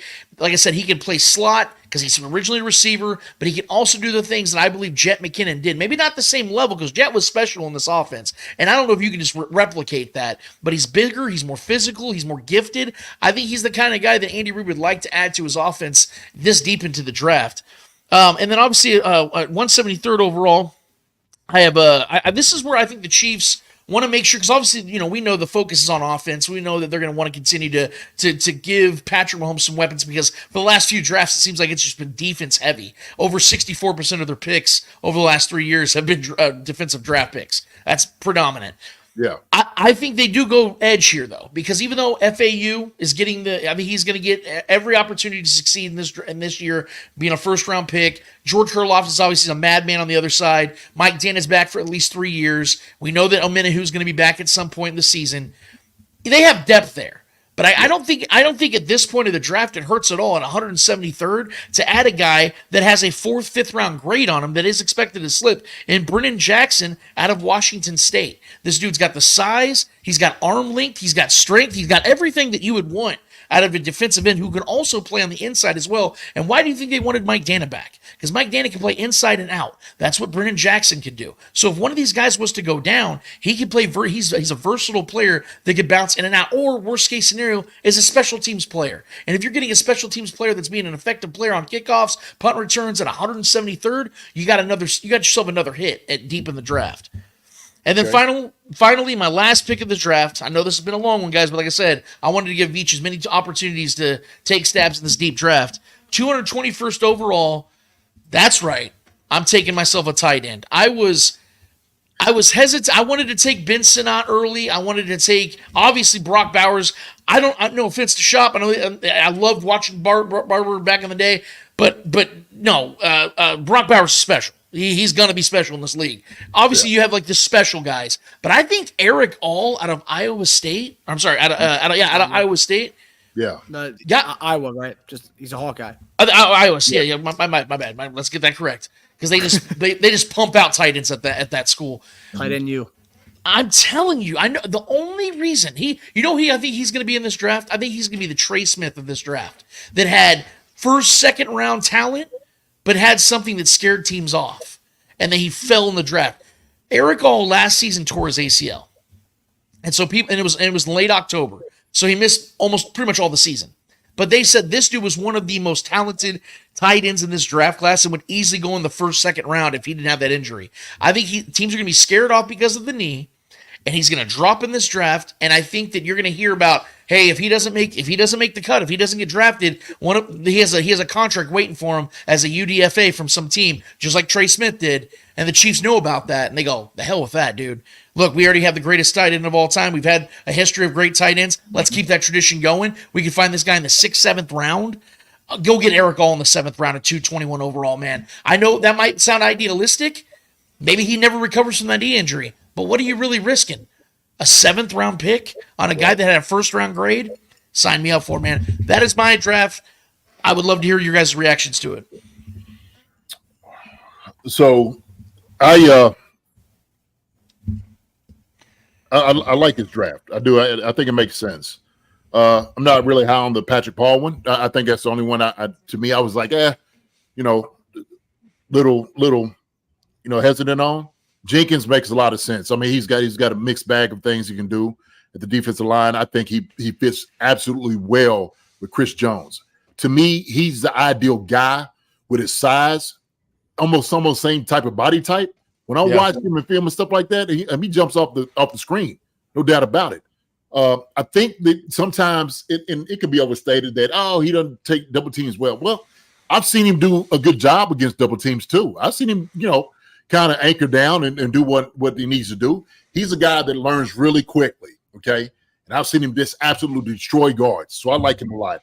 Polk, you already know how I feel about Polk. I think he is a number 2 guy in the league. We got Brown. He comes in immediately. He starts. I think he's a guy that we definitely need. Big guy, rangy, catches the football really well, great hands. Brendan Rice, same thing. Look, I have an affinity for it. I think you do draft him because of Jerry Rice. I do, because of the legacy. that he has within him. So because I know he will not quit. I know he will never let that down. I know he doesn't take it for granted what his dad has done. He's probably heard it all the time. You're not as good as your dad.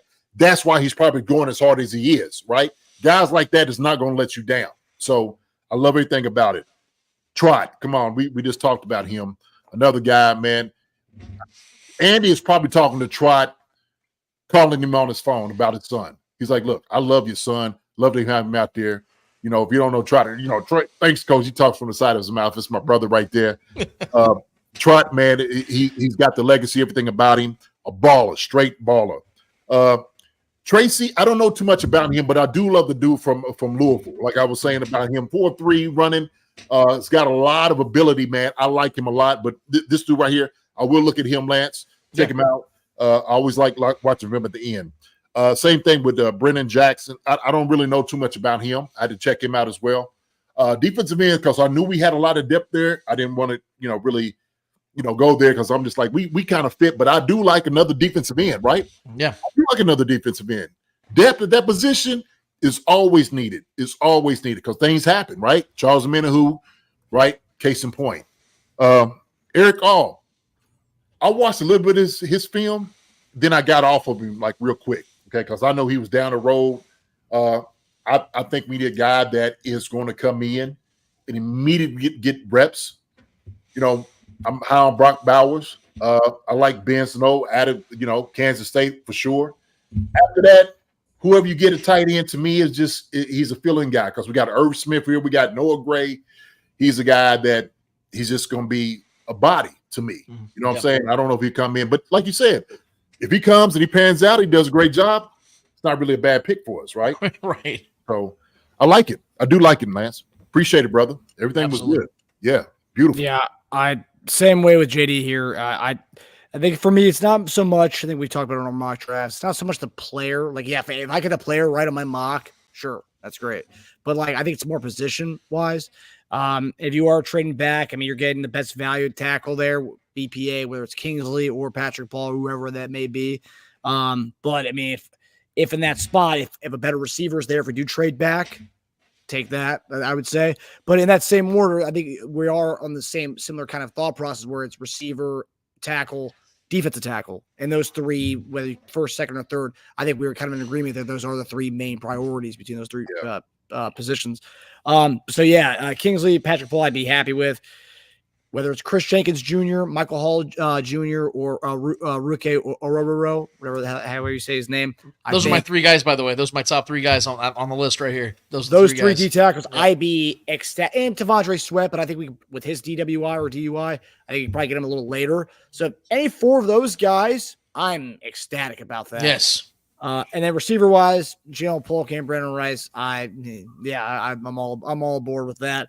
The one guy that JD did bring up during one of our mocks, who I haven't been able to stop watching this guy's film since we did it, was Malik Washington. I think that's a guy that we could probably get later on in the draft from UVA. Yes. Who's just apparently he's coming up rising on boards, but he's still like a fourth round guy, which he's tiny too, man. He's unreal. And he can catch too. Only 3 drops and 120 catches last year. That's wild. He'd be one of those guys you'd be so hard to find behind an offensive line. Like if they do like a little dump off screen. Like you remember Al Saunders loved running those back in the day, JD, those little dump off screens. If you put Malik Washington in a situation like that, yeah, good luck finding that dude. Yeah. You could go Polk or Rice in the first with second or third round, and you get a guy like Malik Washington later on in the draft. Oh yeah. I mean, you're cooking, but again, 2 receivers is what I want. I don't really care who they are. Obviously, if it's Rice or Polk, I'd be happy. But if we get 2 receivers in this draft, I'm really happy because that goes with what JD and I have been talking about for the last year. It's just kind of mimicking what the Packers have done with their receiver room. I know people try to take what the Chiefs have done with, getting rid of your number 1 receiver and then getting a lot of assets. Well, we can also mimic what other teams have done, which is, invest in your wide receiver room, invest in them young and not have to pay guys. And that's what the Packers have done really well so far.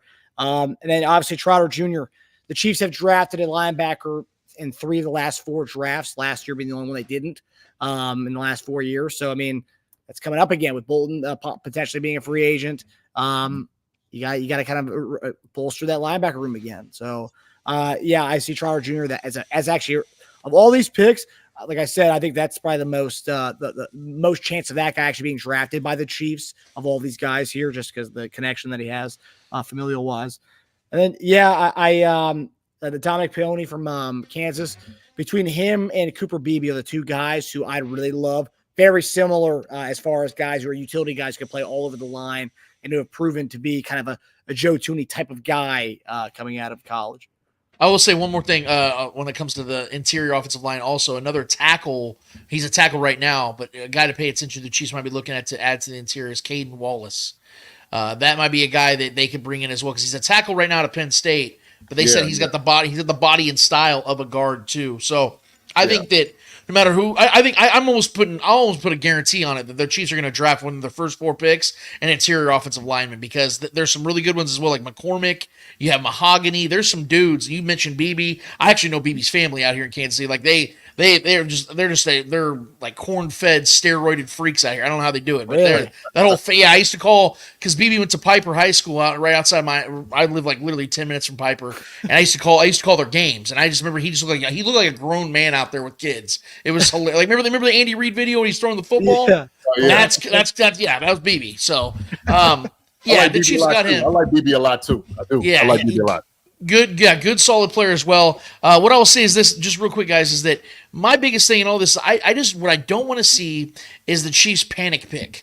I don't want to see them try to freak out and overcorrect at something at the beginning of this draft when they know they have control because, we talk about the Joe Alt thing, and I don't know if that was something you guys wanted to bring up or not, but obviously that's like my favorite player in this draft for the Chiefs. Like if I could pick one player, and I love Brock Bowers as well, so I'm with you on that, JD. Yeah. That'd be a great get. Mm-hmm. Obviously, those guys would be humongous for this team. When it comes to what you're giving up, it isn't so much about whether I would be down for it. We have to look at because remember Brett Veach said, he goes, trading up, yeah, I would be all for it, but you got to get the boss's signature, to him to sign off. I just have a hard time believing that Clark Hunt would sign off because I have the breakdown right here because I have the Jimmy Johnson draft value depth chart thing that has the points. It would literally cost the Chiefs their next 2 first round picks, which I would be willing to give up, but it also would cost the 95th pick, the 131st pick, and then 2 more 5th round picks for the Chiefs just to get to an area where they can get to Joe Alt. So that's a lot that I think Clark Hunt would have to sign off on. And for me, those, because we compare it to the Patrick Mahomes trade, you traded up all that to get to Patrick Mahomes, 17 spots. That was a desperation move for a franchise that needed to make a move to change the trajectory of their of their future. That you make that move because you're trying to build a dynasty. When you already are a dynasty and you're continuing to build one, to me, you bring assets in and you continue to take more stabs at the draft. For me, I feel that if you go and trade all these assets to go get Joe Alt, you're telling me that you're more desperate than I thought you were. Because I don't think the Chiefs are a desperate franchise. They're a team that continues to win by plugging and playing guys at positions, letting Brett Veach continue to cook in the draft from the 2nd round to the 7th round. He's been cooking in those rounds, man. I'm telling you right now. And so I think that's the best blueprint for the Chiefs to sustain Super Bowl success is not by trading 5 to 7 picks to go and getting the best left tackle, but to accumulate picks and to continue to let Brett Veach go and get you 4 to 6 starters almost every single draft. I mean, you look at the 2020, was it the 2020 draft? I think they only had 6 picks. 4 of those guys were starting players. Like, even in a limited amount of draft picks that Veach has gotten, he hits on. And now, look at 2022 with Trent McDuffie, George Karlaftis, Jalen Watson, Isaiah Pacheco, like Nazi's in that draft class. Like, there's a list of dudes in that draft class he cooked with. He had 12 picks to mess with. So, for me, I'd rather that scenario where you give him 8 to 10 to 12 picks every single year and let this man just basically just redo your entire roster every 2 to 3 years, and it's a revolving door around the centerpiece, which is Patrick Mahomes. And I think that's just the more preferable way of going. But don't get me wrong. If they got Joe Alt, guys, I ain't complaining. I'm just saying the blueprint is clearly out there, and the Chiefs are utilizing it to the best of their abilities. So, okay, I hear everything that you're saying. Right, and I do agree. My thing is, and it's all about willing and dealing. We can have a point system up, but it's all about what teams are willing to give, right? It's like, hey, look, shoot, we're not willing to give this up. Can we have this pick and maybe work something else out for you is a possibility. I don't think it's out of the realm of possibility here getting Joe Alt. And the reason is because you do have the franchise. And that's why I'm saying, like, if your future is Patrick Mahomes, okay? Because the thing is, without Patrick Mahomes, you ain't winning no championships, right? Let's just be real. Bottom line, without Patrick Mahomes, you're not winning championships, okay? Right. Yeah. He's making everybody else around him better. He's throwing the ball. He's facilitating the people they needs to. He's making the defense better. When we had the deficiencies in defense, Patrick Mahomes was the guy, okay? He's the one that you had to say he's as valuable as Tom Brady. He is the GOAT. Conversation right now.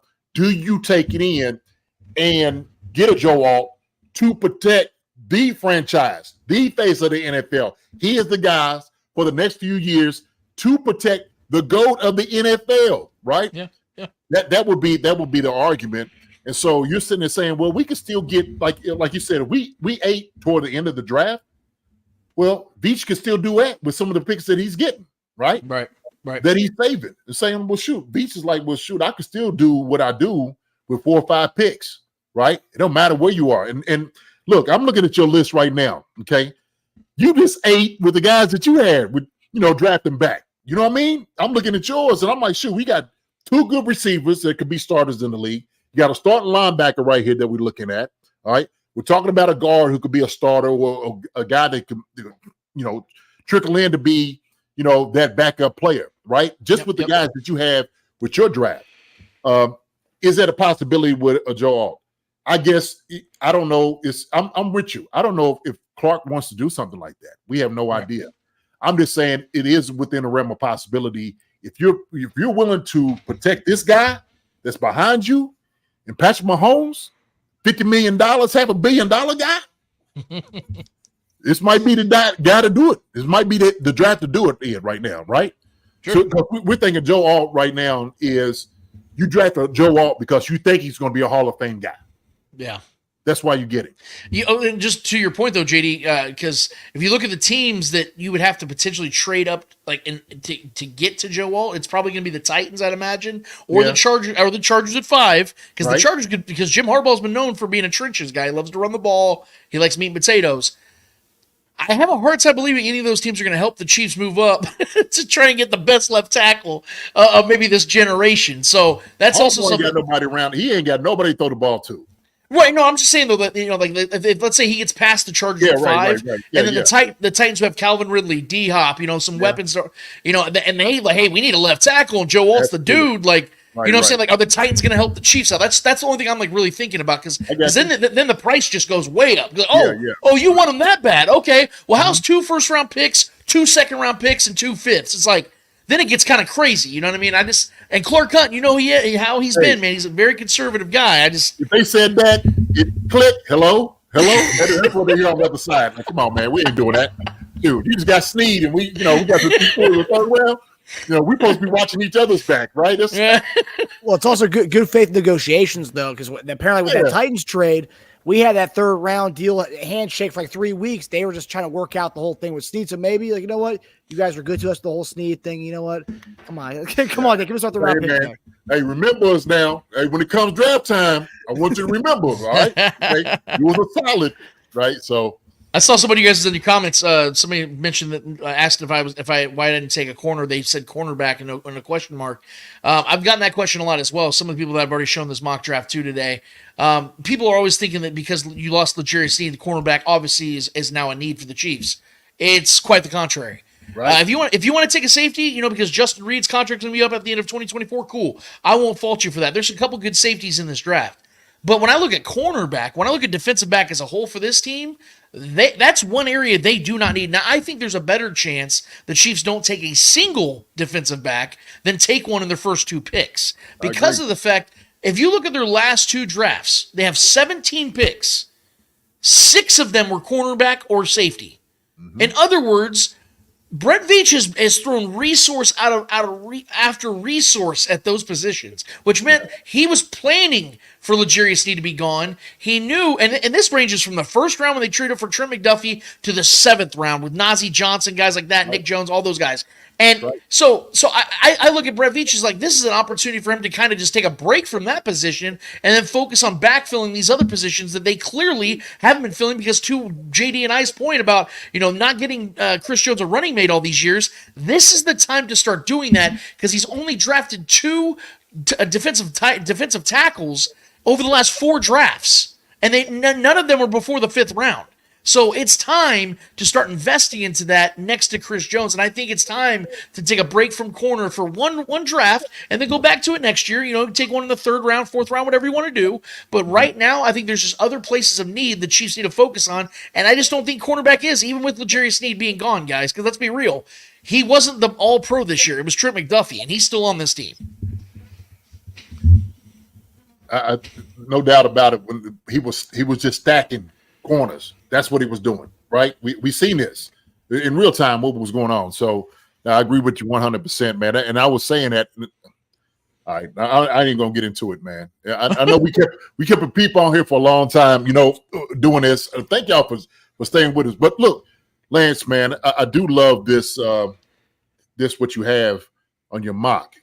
I like it a lot. I do. Yeah. And I hope this direction the Chiefs go. Hope they're listening to this. Okay, if they're not, we need to send them maybe a pigeon carrier or something like that, maybe to get to to Brett Veach, in the room somehow, some way. But I do like the wide receivers. I like Jenkins, Pooney. I do like Trotter. I do like your picks, man. I do like your picks. I appreciate it, guys. But I do know you look. You're a very detailed guy. I know you do your homework a lot, and you are a huge fan. That's what I appreciate more so about you, because you are a fan and you bleed the red deeply, deeply. That's why I say you're not just flying off the seat of your pants with what you're saying. You believe this deeply, and you want the team to be successful. So you're not one of those contrarians. You're not one of those guys. Not at all. Okay, it's almost to the I think to a fault that you love the Chiefs a lot and you want to invest in these things, right? And you understand it's business. So I hope, man, you're working to getting into the front office. This is what you need to do, right? Okay, JD, I've been waiting my whole life for a dynasty, man. I never thought it would happen, and here it is, man. I want to hold on to it as long as I can, so that's why I get passionate about it, man. People think I'm trying to hate or be a contrarian. No, it's because this is what I genuinely believe, and I want to see this team continue to win Super Bowls, man. That's right. That's right. Yeah, I love you for it, my brother. I love you anyway. So, yeah, man. Sure. Love you guys, man. And thank you guys for having me on. I know you guys already had Barbershop on, but you guys just give me any time at all. I love being on your guys' show. Love when you guys are on my show. We're a family. We're a community. And let's just keep that growing, dude. You guys have been kicking ass. Keep kicking ass. The chat, I appreciate all you guys. I've seen a lot of people come from the Chief Concern podcast over to our show. Thank you guys so much. We do our show every Saturday at 11 a.m. on our, we multi-stream all over YouTube, everything. We're really trying to grow our YouTube presence. These guys are already killing it over here at Chief Concerns. So I appreciate all you guys that have been supportive as well. For me, it's no competition. Marcus and JD are my brothers, and I love talking football with you guys, man. Love you guys. The way it should be, man. No competition. Yeah, appreciate it. All love. All love. But we really appreciate you coming on. We apologize for it being so late. I know timing got pushed back a little bit. Barbershop he was cooking for a while. It was fun listening to, man. It was fun. Yeah, we have a good time over here. So yeah, that's our schedule, everybody. So go ahead, Marcus. I'll let you. No, I was gonna say. So Lance, I don't know if are you doing something for draft week? Are you guys doing any shows? Yeah. So we'll be on this Saturday, probably right after the draft is over, when it wraps up, and we'll react to everything. And Trevor and I will just do what we do, man, and give you guys our honest feedback on what we thought Brett Veach did. And man, honestly, guys, I'm gonna be real with you. I know this sounds like, okay, of course, it's the moment, you're caught in the moment. I've never been this excited about a draft since the 2017 draft, when I just knew the Chiefs had to go to quarterback. This is the most excited I've been, not just because I've been getting into the mock drafts and things like that, but I really do believe there's a chance that Brett Veach could have maybe his best draft class. Because like I said, I think he wants to own the middle of it, and this is a very deep class, guys. And I think he can hit some home runs in this one, man. So be ready, guys. I'm ready to talk about it. I know you guys are too. Oh yeah. Yeah, it's very deep for a lot of positions that we need.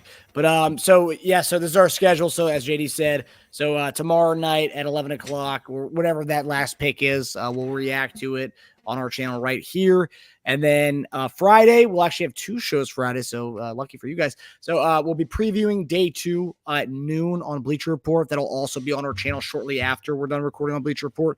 And then at night, when the second and third round is complete, we'll be back on live on our channel to talk about who we drafted. And then Saturday, 6 o'clock or whenever the draft is over, we'll be discussing our 4 through 7 picks.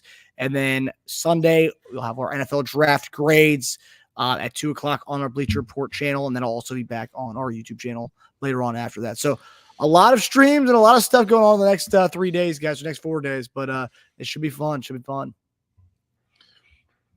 All you guys got a busy schedule, man. My God. Hope you guys brought your Wheaties. My Lord. Yeah. a lot of energy drinks. A lot of energy drinks. hey, look, I'm gonna be happy when this week is over. Okay, everybody, all the haze in the barn, everybody's where they need to be. I'm gonna be good at it, you know. JD to be off the grid for like a solid 2 weeks after this one. And yeah, you already know it, man. I ain't picking my phone up or anything. I ain't hitting nobody on Twitter. Throw this thing up, just put it away. I told JD, I told Laura, it was like last or 2 weeks ago. I was like, do you realize I'm gonna be like that week? Don't plan anything. There's no dinners, no friends hangouts, no birthday parties, no nothing. That week is gonna be dedicated to that. She goes, what do you mean? Just you have your normal streams? I was like, no. I have to make like a guide for that week to get myself in order. Yeah, this is for the fans, but it's also for myself just to know what times are blocked off for the next 4 days. Obviously, because we have the draft, but like on top of that, the streams. So it was like, she was amazed when she saw the the streaming guy that we had. Can't even imagine, dude. My God. And then tomorrow night, got draft, and I have the Sixers game going on. And then Friday, I have to do a Sixers stream as well. So wow. I'm busy up the wazoo this week, guys. maybe the refs will want to help the Sixers out this time around because they screwed them last time. You don't want to get me started on that. That's really bothering me. And the funny thing is, so many Sixers fans who are Eagles fans, they're like, yeah, well, the refs, but the refs were managed to call that hold on Bradbury though, but Brunson doesn't get called for that. You know what I mean, right? Yeah. But we hope everyone enjoyed this 3-hour epic that we had tonight for you guys. A little taste of an old like Ten Commandments movie from back in the day. A little Charlton Heston action on Chief Concerns tonight. But we hope everybody enjoyed Barbershop's takes and our guy Lance's takes. And we'll be seeing you guys the next day, every day for the next 4 days. So we'll be seeing you guys tomorrow night. Love you guys, everybody in the chat. Love everyone. Have a good night, JD. Love you folks. Hey, enjoy every bit of y'all coming in, man, saying you and just staying with us, okay, and giving us your comments and your reactions to everything. We appreciate you more than you know. Lance, my brother, love you. Like I said, Barbershop, I told him to love him too. My two brothers that we have a good time with, we enjoy immensely. We'll see you with this schedule that we're doing. But other than that, man, y'all have a good night. JD's ready to hit the bed. I'll be going there. I know my wife's sitting there is like, what are you doing? Like, what are you doing? So all right, I gotta go in and love my baby. Okay. We got JD in trouble. Damn. Yeah. All right. Take it easy, everybody. Hope everyone has a good night. Love you guys. Love you, Susan. Be good to JD. Be good to JD. Oh yeah. All right. Take it easy, guys. Hi, everybody. Thanks for watching. Subscribe here to get the latest from the show. Also, be sure to check out the best clips from Chief Concerns. And if you prefer to listen to the show, subscribe and follow us on Apple Podcasts, Spotify, and anywhere else you get your podcasts.